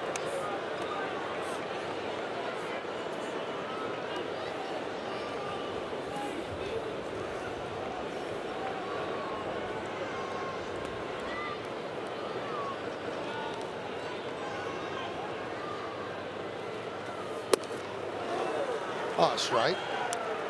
This is a clinic that Gavin Williams is putting on out on the mound. I mean, he's a guy who throws 98 miles an hour. He has a 5-0 lead. He just dropped a 2-0 backdoor curveball to Jazz to get back in the count. 2-2. Jazz hit the ball very hard last time up. Line to first and into an unassisted double play. Doubling Goldschmidt at first. So Jazz is 0 for 2. 1 for 17 on this road trip.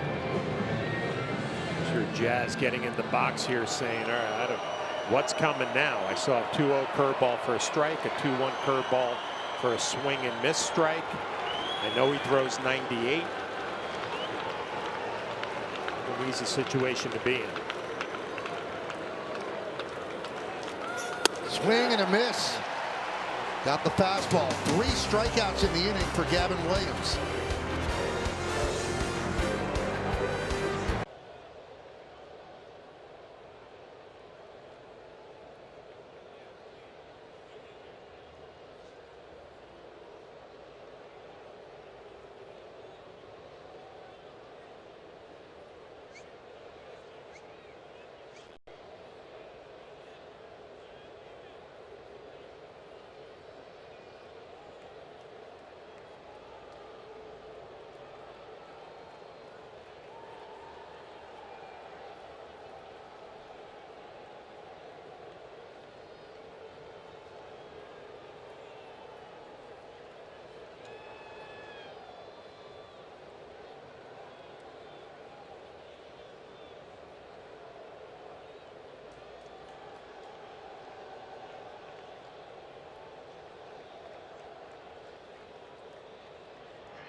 We go to the bottom of the 6th on the Montefiore Einstein scoreboard.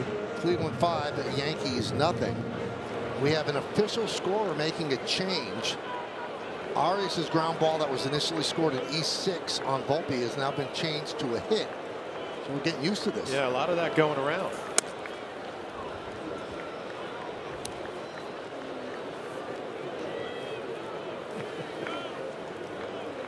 One 1-0 on Rocchio. Yoendrich Gomez in his 2nd inning of work in relief of Clark Schmidt. Clark struggled tonight. 2-0. Max Fried did not struggle yesterday. 5 starts for the Yankees. Yankees 5-0. He's 4-0. I couldn't have been more impressed listening to Max Fried dealing with Meredith and the media after the game and the way he handled that whole situation yesterday. Seems just to be a team first guy. Whatever we need to do to win games. Possible no-hitter, no big deal. Didn't bother him at all.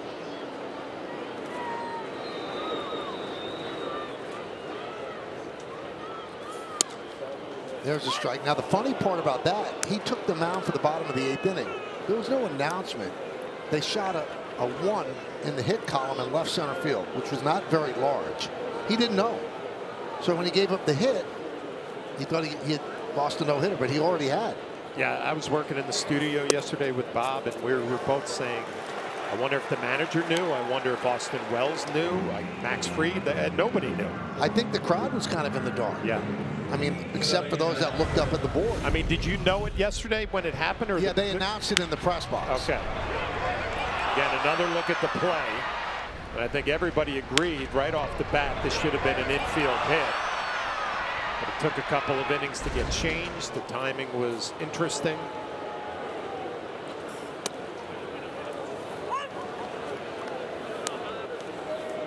It's a really thankless job. You're being pulled from both ends. Both teams want calls their way.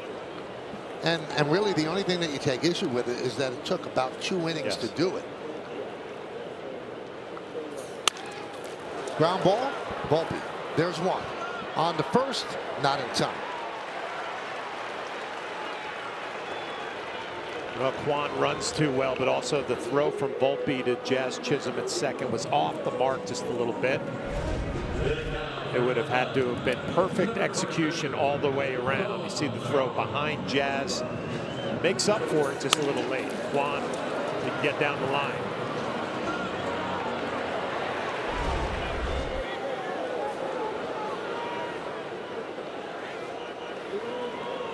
Here's Jones.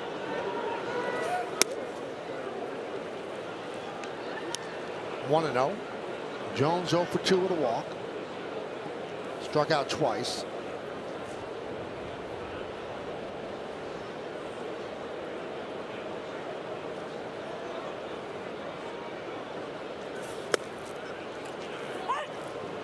One and 1.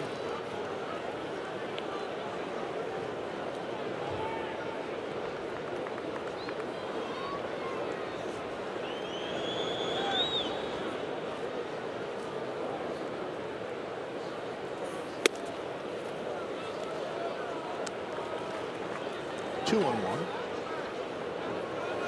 5-0 Cleveland. We're in the bottom of the 6th.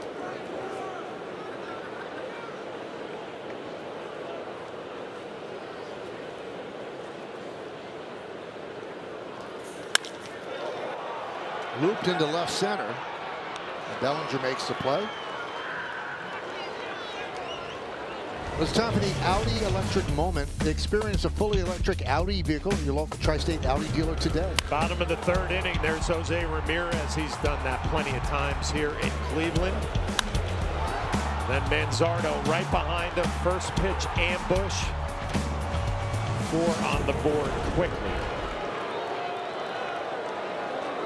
His 5th home run of the year, Ramirez.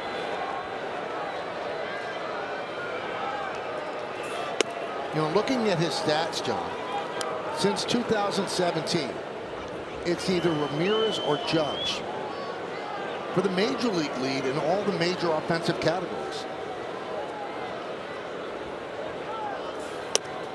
He has 570 extra base hits, number 1. 736 RBIs, number 1. I'm updating him. First in stolen bases, 240 home runs, now 241, second to Judge. 742 runs, second to Judge. Runner goes, the throw to second is not in time, stolen base for Quan. And Judge has a big lead in WAR. Judge comes into this game with a 54.6 wins above replacement, and Ramirez 44.6. He's just a great player. Doesn't fit the profile of a power hitter or a speed guy, but he is.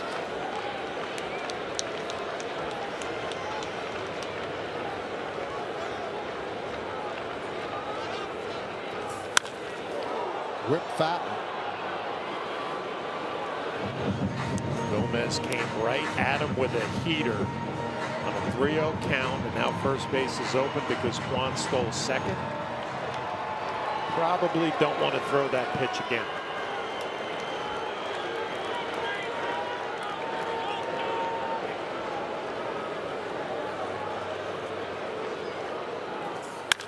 That one is ripped to right field. It's a base hit in front of Reyes. Quan rounding third, coming home. Here's the throw. He's safe.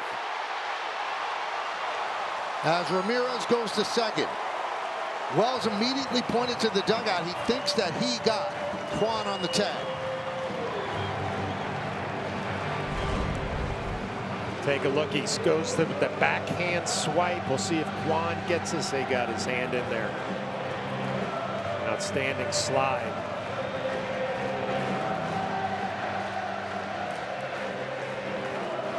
I don't understand Gomez just coming back-to-back fastballs. A 3-0 count, a 3-1 count. I mean, he just sang all the praises of Ramirez and what he's done. Good throw from Reyes, just up the line, a hair.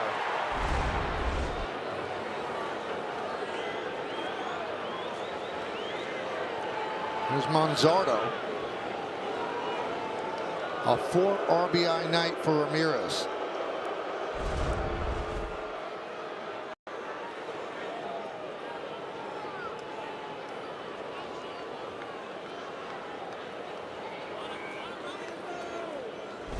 Bang, bang.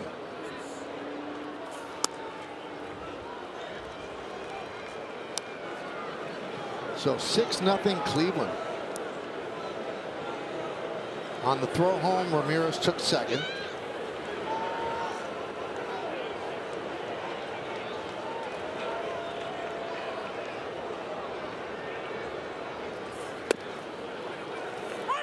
Breaking ball for a strike on the back door.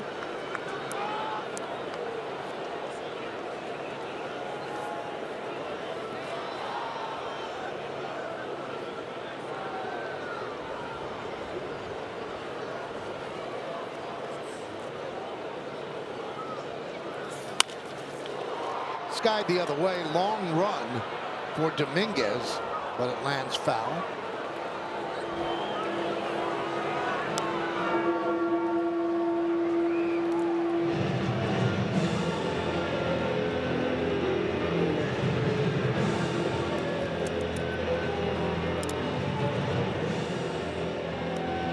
Guardians have 9 hits. Yankees have 5. Tell you what, Gavin Williams has been impressive.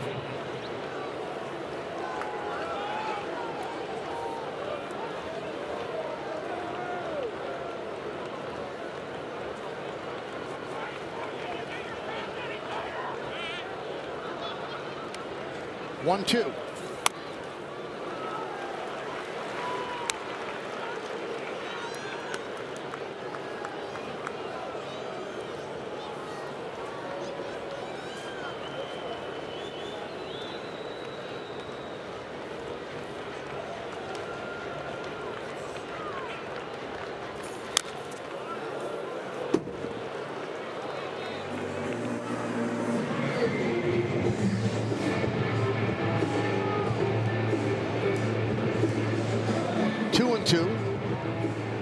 Manzardo is 1 for 2 with a walk.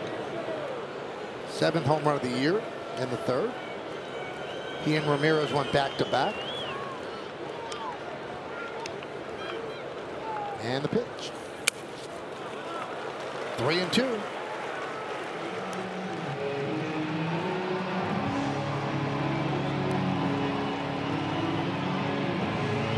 Schmidt started for the Yankees, lasted just 4. Second inning of work for Gomez. Ramirez leads off second.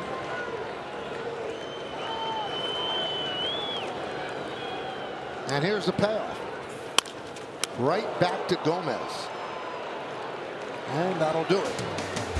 1 run, 1 hit, 1 man left. We go to the 7th.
Yankees hockey jersey night is back for 2025. Come out to Yankee Stadium on Friday, April 25th when the Yankees take on the Blue Jays. First 18,000 guests in attendance are going to receive a Yankees hockey jersey courtesy of DKNY. Tickets are going fast, so get yours today at Yankees.com. Ford scoreboard 6-0. Guardians over the Yankees. Anthony Volpe leads off against Gavin Williams. Anthony 0 for 2.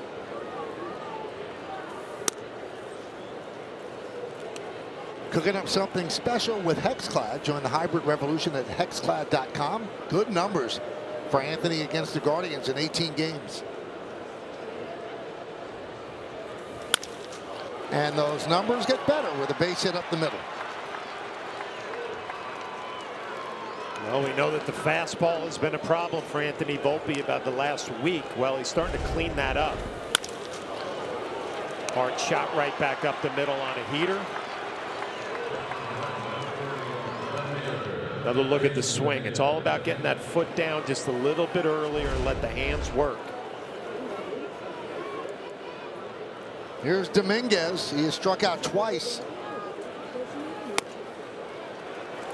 Swings through the fastball, 0-1. Yankees would love to find a way to get Gavin Williams out of this game. Pitch count now at 89. Last time out, he threw over 100.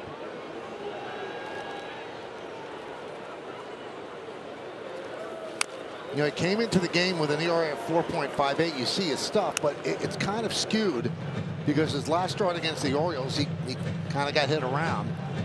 6 2/3 innings, gave up 5 runs. On the previous starts, he pitched very well. You could see his stuff would indicate he's a better pitcher than 4.58. Yeah, the stuff is electric. He's got a bright future. Rip foul. For me, Michael, it's that pitch right there, the curveball that he's able to land for strikes and fastball counts, and then he's able to expand it out of the zone when he gets ahead in a count like Dominguez is behind here 0-2.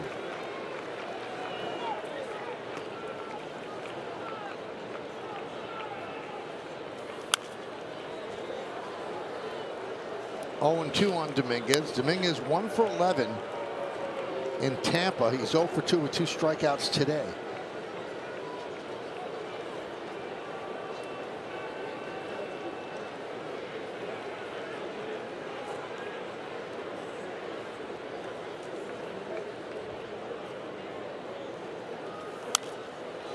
Foul back and out of play.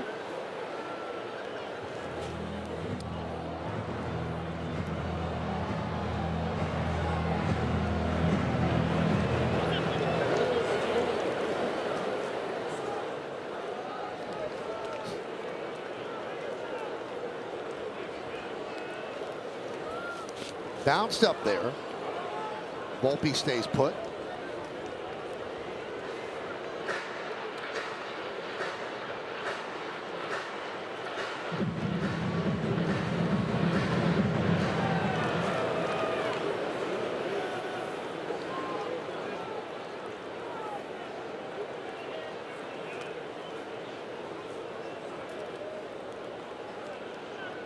The 1-2.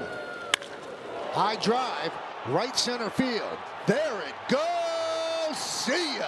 A long home run for Dominguez. A 2-run blast. Yankees on the board. It's 6-2 Cleveland.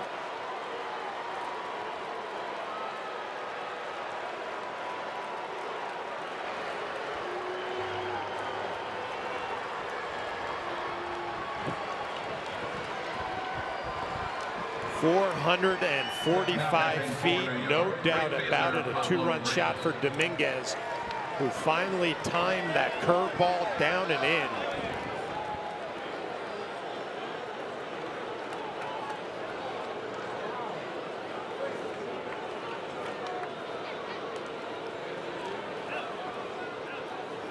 Reyes shows bunt, takes outside, so the Yankees finally get to Williams.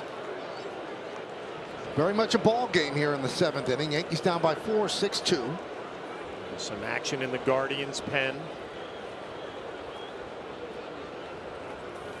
Upstairs, 2-0. The Guardians' bullpen has been worked a lot lately, just like the Yankees. So they have some guys that are down. Seawald getting loose.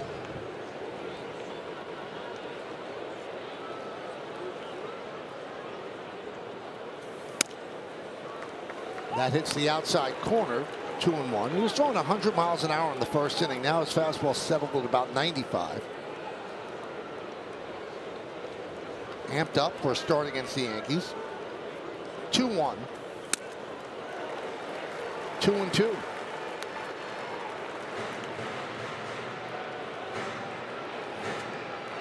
Reyes getting the start with Grisham on paternity leave.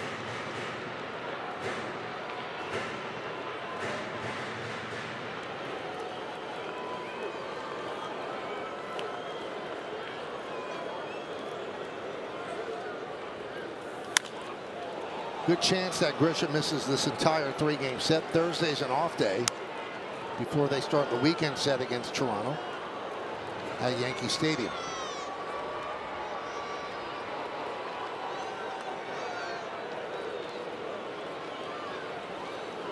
The 2-2.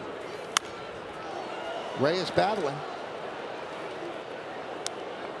You mentioned Williams. The velocity is starting to decrease, and also he's losing location. Dominguez with that one swing of the bat. Yankees feel like they're right back in it.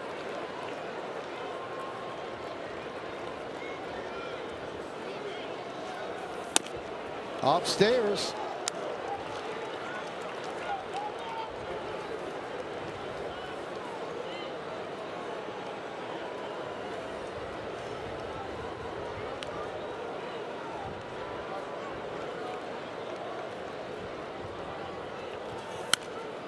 Quite an at bat for Reyes. Williams up to 103. In all likelihood, this is the final batter he'll face. Nobody out in the 7th inning. Volpe led off with a single. Dominguez with a long 2-run home run to right center.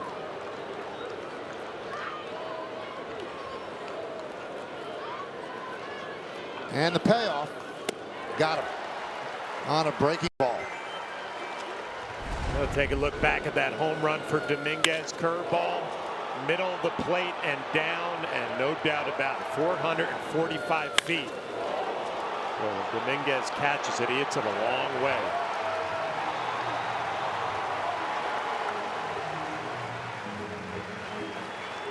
Second home run. RBIs number 10 and 11. So that's going to do it for Williams. As he surmised, Reyes' final batter vote will go to the bullpen.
All right, time for today's injury report, brought to you by Montefiore Einstein, the official hospital of the New York Yankees. Ben Rice, missing his 2nd straight game, left elbow contusion, but it's getting better. There's a possibility he could be used off the bench. Took some swings today. Saw him before the game. He was all smiles. So I think the x-ray that showed there was no break, John, really allayed his fears. Yeah, you expect the worst when you get hit in a spot like that, so you get the x-ray, clear it up, and look pretty good in the cage today. And guys, he took a full batting practice on the field, and he absolutely launched one to right center field. I talked to him right after he got out of the cage, and he said it is feeling dramatically better. A lot of the swelling is out. He has mostly the full range of motion back. So good news on Rice. Also, Jonathan Loaizaga throwing another live on Wednesday, and then he'll likely start a rehab assignment. And Clayton Beeter made his first rehab appearance the other day. 4 batters faced, 4 strikeouts. Aaron Boone said he could come into a role possibly in the bullpen. They're looking at him as a bullpen arm for this team.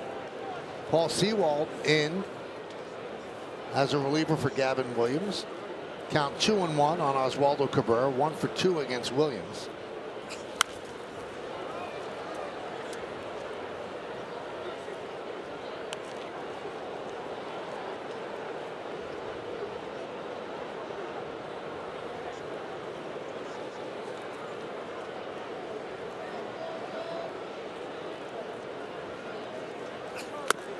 Chases a pitch outside the zone. Cabrera down on strikes. Well, Sewald signed as a free agent in January, and a guy who's been a closer in the past, more of a setup guy now, gets that little running fastball away. Doesn't overpower you. It's fastball sweeper. Gets a little bit of movement, pitches to the corners.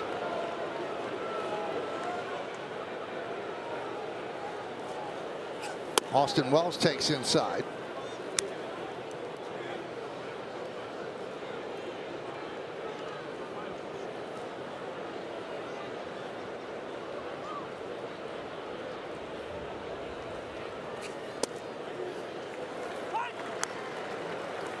One and one. The relief pitcher ERA for the Guardians 3.48. That's 11th in baseball. And that one is looped to left field. Right there is Kwan. He put it away. But the Yankees finally get on the board. Jason Dominguez hits one over 440 feet for a 2-run home run. Yankees on the board for the 7th inning stretch.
Thank you, guys. 6-9-1 for Cleveland, 2-7-0 for the Yanks. Schmidt went 4. Jason Dominguez, a 2-run home run. Gavin Williams, 1 out into the 7th. And Jose Ramirez, well, he's Jose Ramirez with 4 ribbies.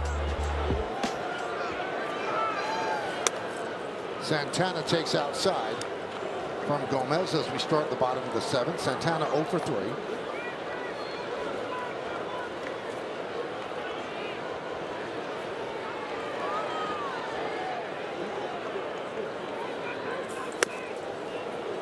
One and one.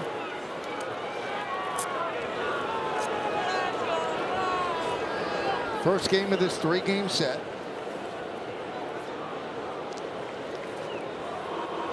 Tomorrow, Warren against Bybee. So please note the start time for the game. 6:10. We're going to come on the air with coverage starting at 5, and then Wednesday it's a 1:10 start for the final game of this 3-game set. Rodon against Luis Ortiz.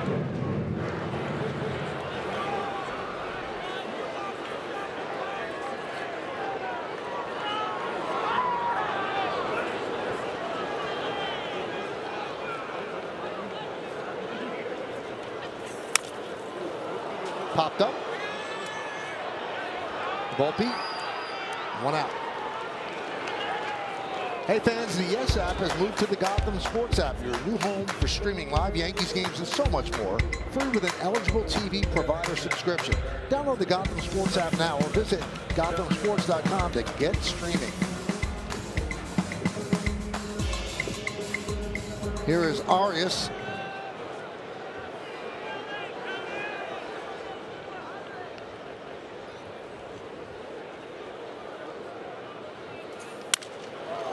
High fly ball left field. Dominguez, 2 outs.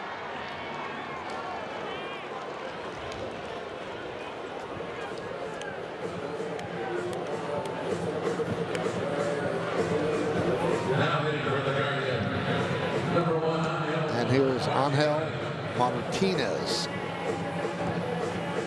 Line back to the pitcher, then a double to right and a fly ball to center.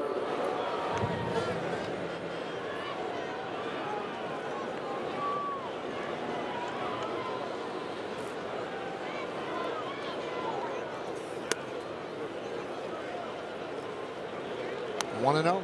Aaron Boone would love to see Gomez finish up this 7th inning, 2 quick outs. He'd have 3 innings out of that bullpen.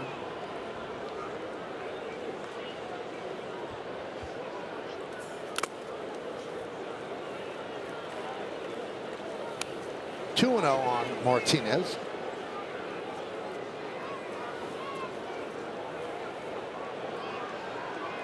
Nine hits for the Guardians, 7 for the Yanks.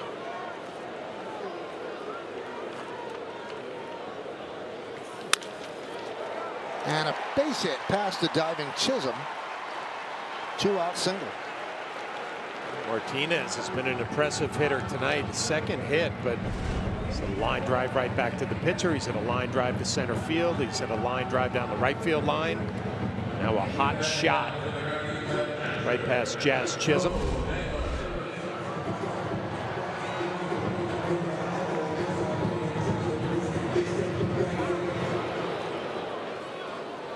So here's Bo Naylor.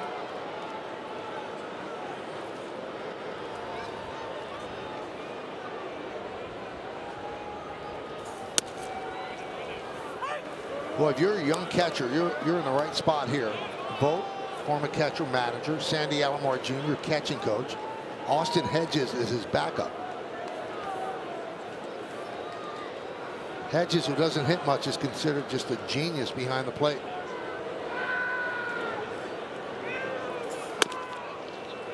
Pretty good resources for a young catcher. It's good to see Sandy Alomar, first base coach. I mean, he's been here forever, obviously, as a player. Yankee fans remember him back in the heyday with the Indians, and just a mainstay in this organization and just a great baseball guy.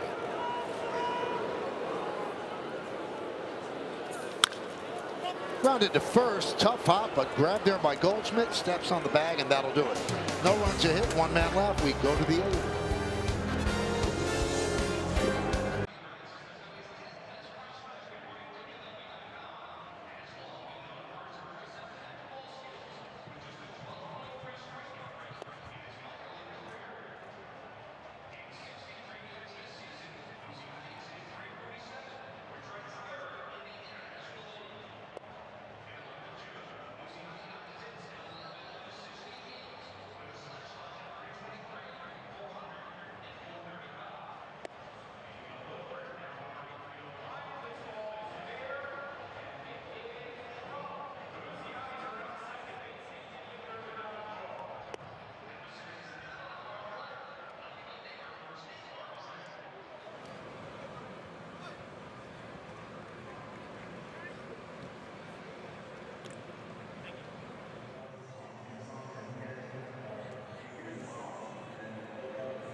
Eighth inning, Hyundai scoreboard 6-2. Cleveland over New York. Seawald came on to get the final 2 outs of the 7th. He stays in. He'll face 2, 3, and 4 in the Yankee order. Here's Aaron Judge. 1 for 2 with a walk. And that one is lined to left field. Coming on as Kwan dives and makes the play.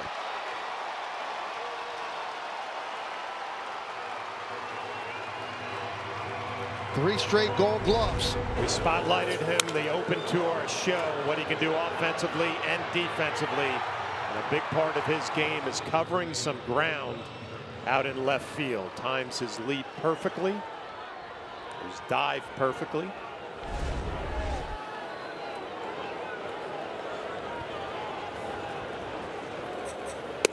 You know what else he did really well? While he's in the dive, he maneuvers his glove hand so he doesn't hurt himself. A lot of people fall on the glove and they can hurt their wrist.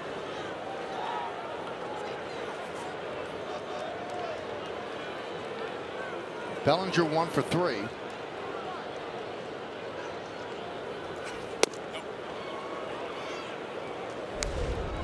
Take another look at it.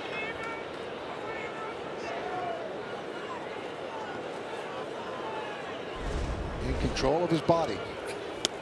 Big cut by Bellinger. Seawald lost a closer role in Arizona last season as he posted a 4.31 ERA. Smith and Cantillo warming in their bullpen right now. He's 34 years old. And he signed a 1-year, $7 million deal with Cleveland in January.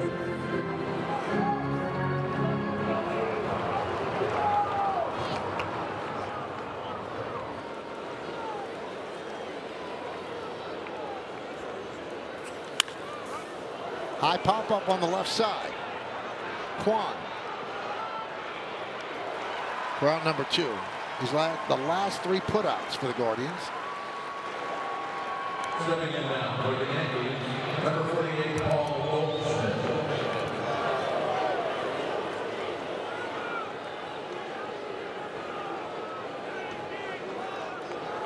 Goldschmidt 1 for 2 with a walk. Again, he's on base twice today.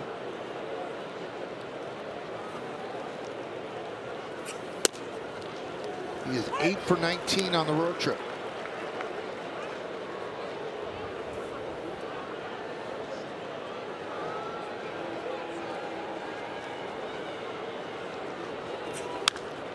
Ground ball, and it hits third, and then caroms into left field. Goldschmidt rounds first. He'll stop right there as Kwan comes up with it. So a perfectly placed single that bangs off the bag. Well, it has been that type of start to the year for Paul Goldschmidt. Even when you come around an off-speed pitch and you hook it down the line, it hits the bag out of the reach of Jose Ramirez. And very smartly, Paul Goldschmidt hangs at first base, down by 4. Looking for base runners. Here is Jazz Chisholm Jr. 0 for 3 in this one.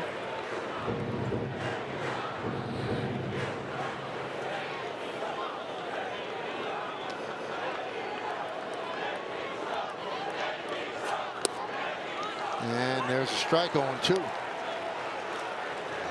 When you're struggling and Jazz is going through it right now, you feel like you're behind in the count every time you walk up to the plate. Quickly 0-2. Driven deep to right field. There it goes. See ya. A 2-run home run for Chisholm. And it's 6-4 Cleveland.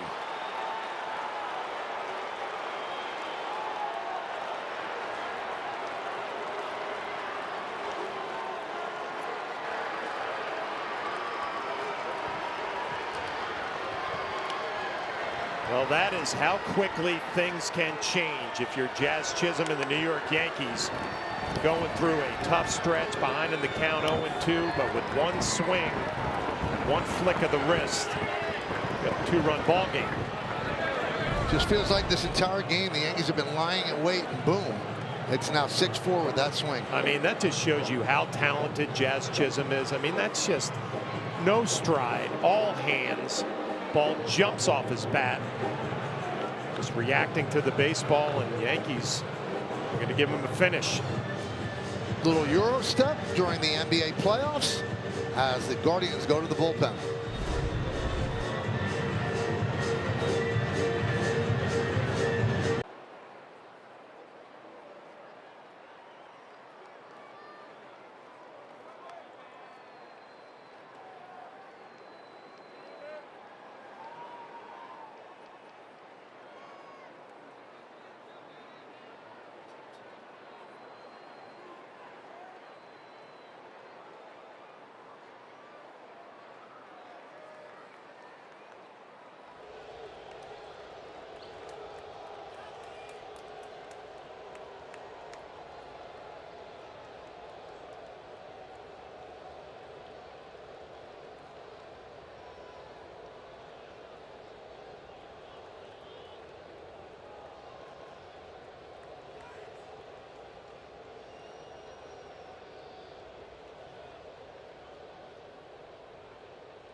Yankees Baseball on Yes is brought to you in part by Memorial Sloan Kettering Cancer Center. By Nissan. At Nissan, we make cars that thrill. Experience the thrill for yourself today. Shop NissanUSA.com. And by Untuckit. Find the perfect fit today at Untuckit.com or more than 80 stores worldwide. Here is Cantillo, and he deals high to Volpe. So Joey Cantillo, his 9th game. The number's good. Volpe 1 for 3 in this one. Works the count 2-0. Jazz taking a look at his swing, and one thing the Yankees offensively, they will fight you to the end. We've seen that all year. Cantillo trying to do the Yankees a little favor here, behind in the count 3-0. The lefty got his first big league save yesterday in Pittsburgh. Second big league season. 24 years old. That one just hit the outside corner. Volpe was going to first. Thought it was ball 4. That will not curry favor with Nick Marley.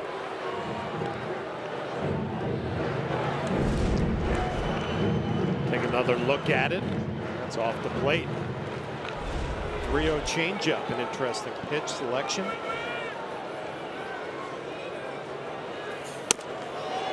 And there's ball 4. So Volpe works a walk, and now that brings up Dominguez as a tying run, but he will bat from his weaker side, the right side, against the lefty.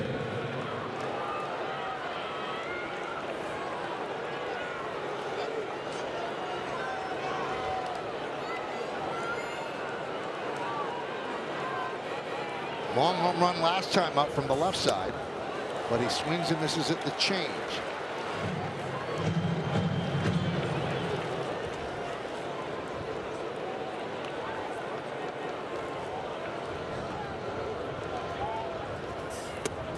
The only other righty the Yankees have on the bench is Oswald Peraza.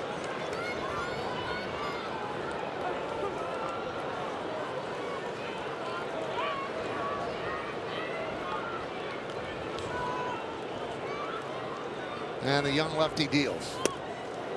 It almost seems, John, that they pitched around Volpe to get to Dominguez from the right side.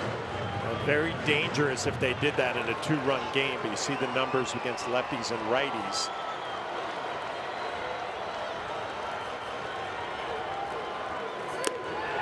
And he strikes out on the fastball. But the Yankees creep closer. 2 runs on 2 hits. The big blow off the bat of Jazz Chisholm. He was 4 for his last 48 coming into that at bat. But the blast makes it a 2-run game.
Time to name that Yankee, a former teammate of John's.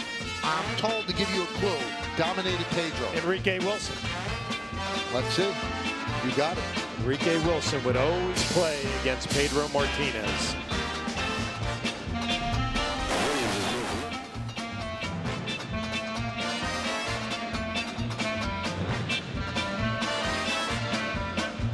He's a good player. Switch hitter, good utility guy, good role player on anybody's team. Give you a little bit of pop.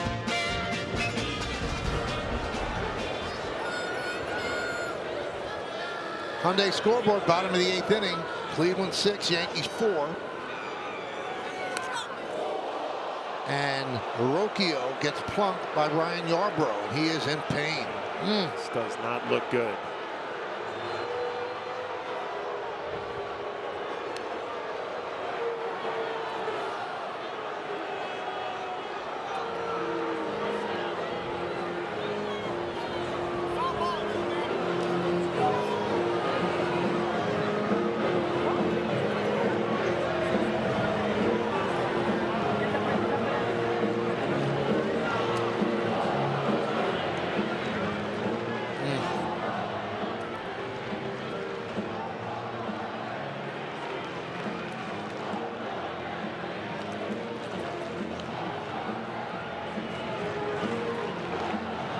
I think Vogt went out to the home plate umpire and said, you should give a warning.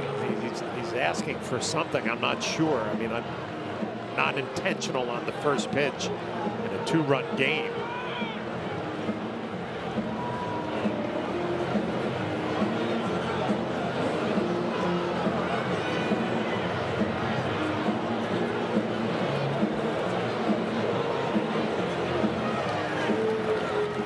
I don't understand how you warn there, John. Why would he hit the batter of a 2-run deficit? I think they're awarding him first base. Maybe they thought that he was trying to bunt and it was a strike, but now they're saying he was hit by the pitch. They're going to award him first base. Explain it to Aaron.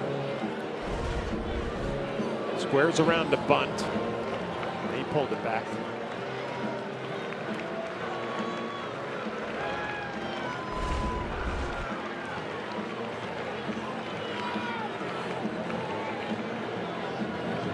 That's always a fear with the bunt because your hand is right there. He's going to stay in the game.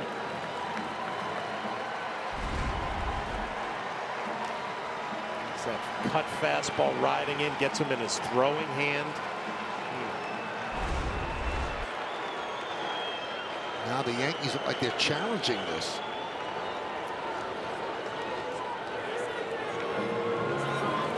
Now, for those that don't know the rule, if you offer to pitch or swing at a pitch that you get hit with, that supersedes the hit by pitch, so they could send him back to the plate.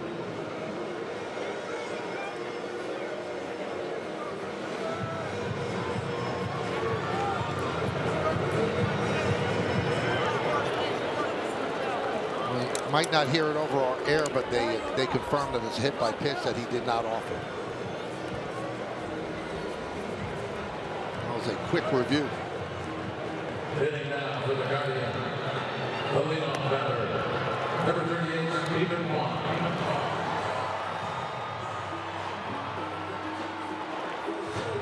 So runner on first now. Here's Kwan. Yankees trying to keep it right here at 6-4.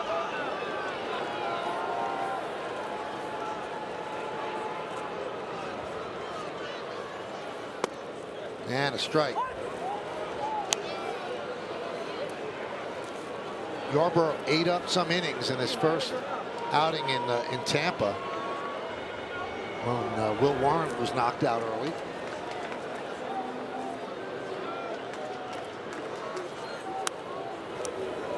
Oh, 2. Stephen Kwan's been all over the field tonight. He's been on base 3 times, a walk, a base hit, a double. Seen the great defense out in left field.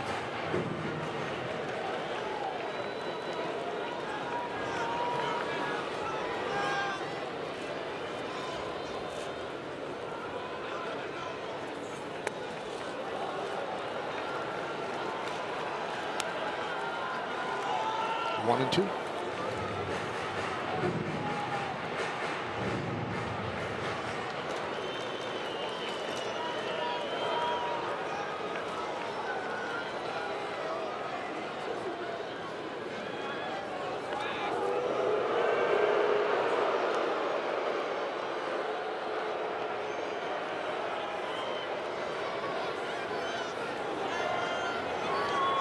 Rocchio leads off first, held there by Goldschmidt.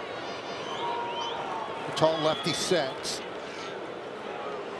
And the pitch to Kwan. To right field. Reyes makes a catch. He's going to fire to first, but not in time, as Rocchio really strayed far off the bag. So 1 down.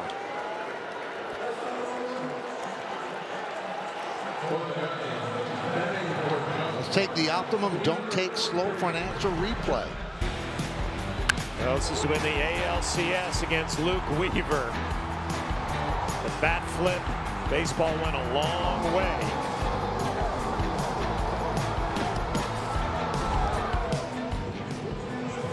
And so Jhonkensy Noel is going to pinch hit for Jones.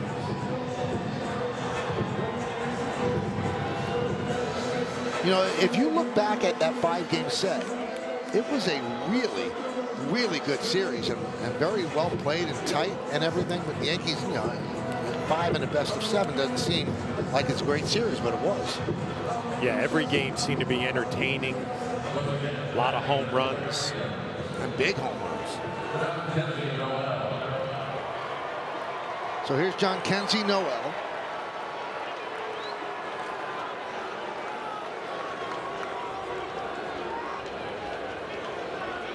Man they call Big Christmas.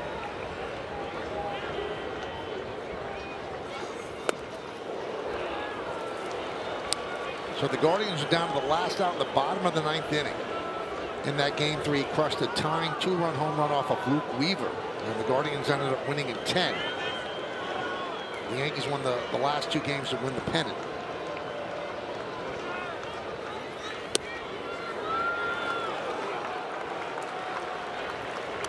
One and 1.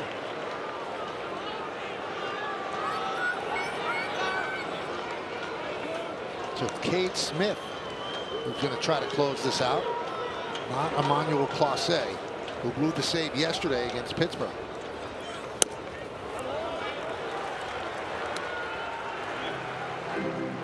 You watch Noel and his setup and his stance. Hands are low on his back hip. He kind of closes up. Waiting for that ball somewhere on the inner half. Popped up. Goldschmidt puts it away for the second out. A fast and reliable connection backed by a 100% US-based workforce. So you get the best customer service experience possible. Spectrum. So here is the dangerous Jose Ramirez. 4 RBIs, a 3-run home run, an RBI single. So Rocchio now taken out of the game. The hand is probably throbbing. And Schneemann will be the pinch runner.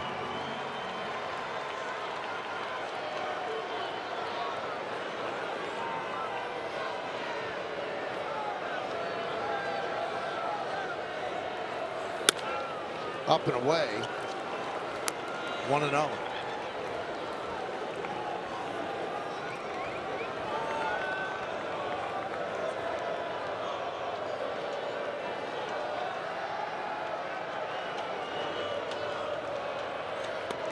Look ahead to the 9th inning for the Yankees. Due up 8-9-1. Reyes, Cabrera, and Wells. The Yankees were down 6-0 in this game. It's 6-4 now, bottom of the 8th inning.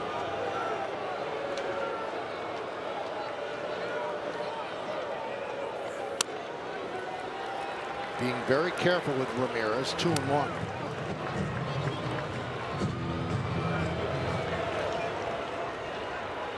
And Zardo is on deck.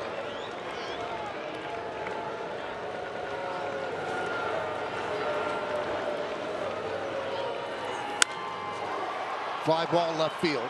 Dominguez puts it away, and that'll do it. No runs, no hits, no errors, 1 man left. Do the Yankees have a rally in their bones?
Well, John, let's check out the T-Mobile coverage cam. Well, we just mentioned Stephen Kwan and how he's been all over the place tonight.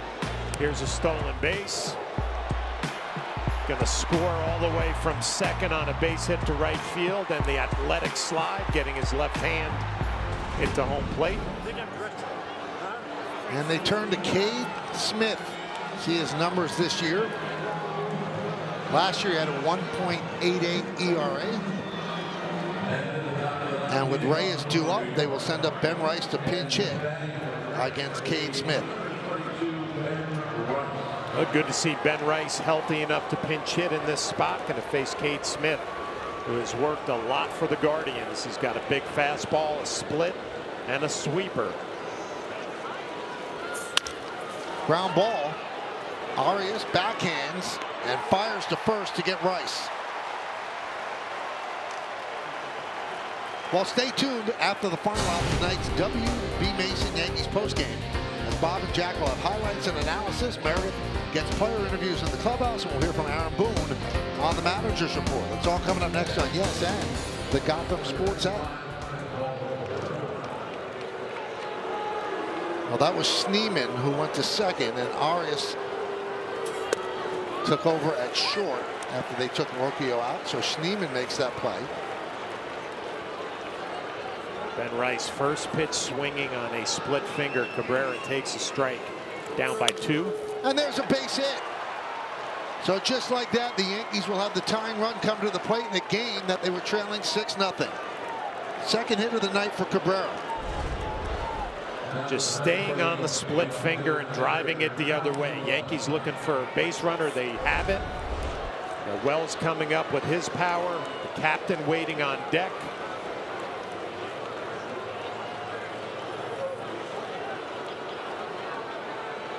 Here's Wells. Well, since last year, including the playoffs, Smith has given up 2 home runs in 96 1/3 innings. Dylan Moore last June, and Stanton in Game 4 of the ALCS.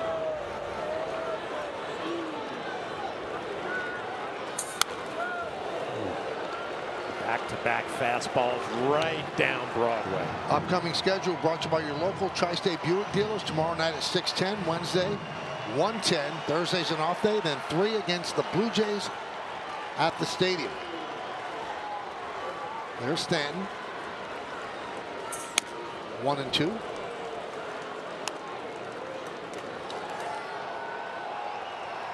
Wells is 0 for 4.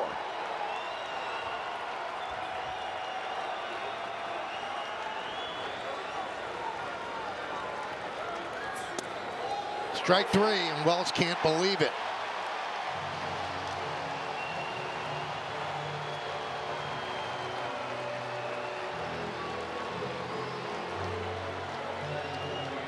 Nick Marley behind the plate. Aaron Boone's not happy.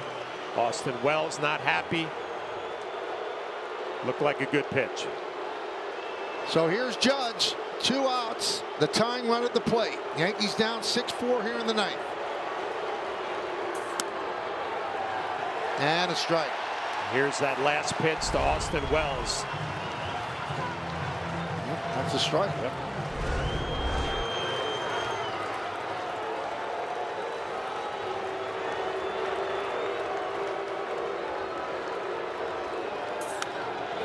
Yankees down to their final strike. 0-2 on Judge. Here's the first pitch to Judge that was called the strike, and that is not. Well, Cade Smith, though, he comes right at you with that fastball. He shakes off Naylor.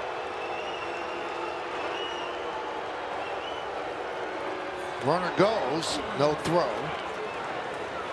So that's defensive indifference. Takes away the force. The count 1-2 on Judge. 2 for 3 against Cade Smith. And he's 1 for 3 tonight with a walk.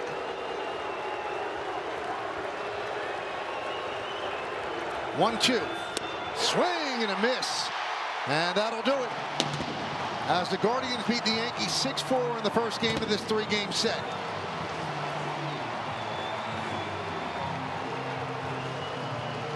Big night for Ramirez.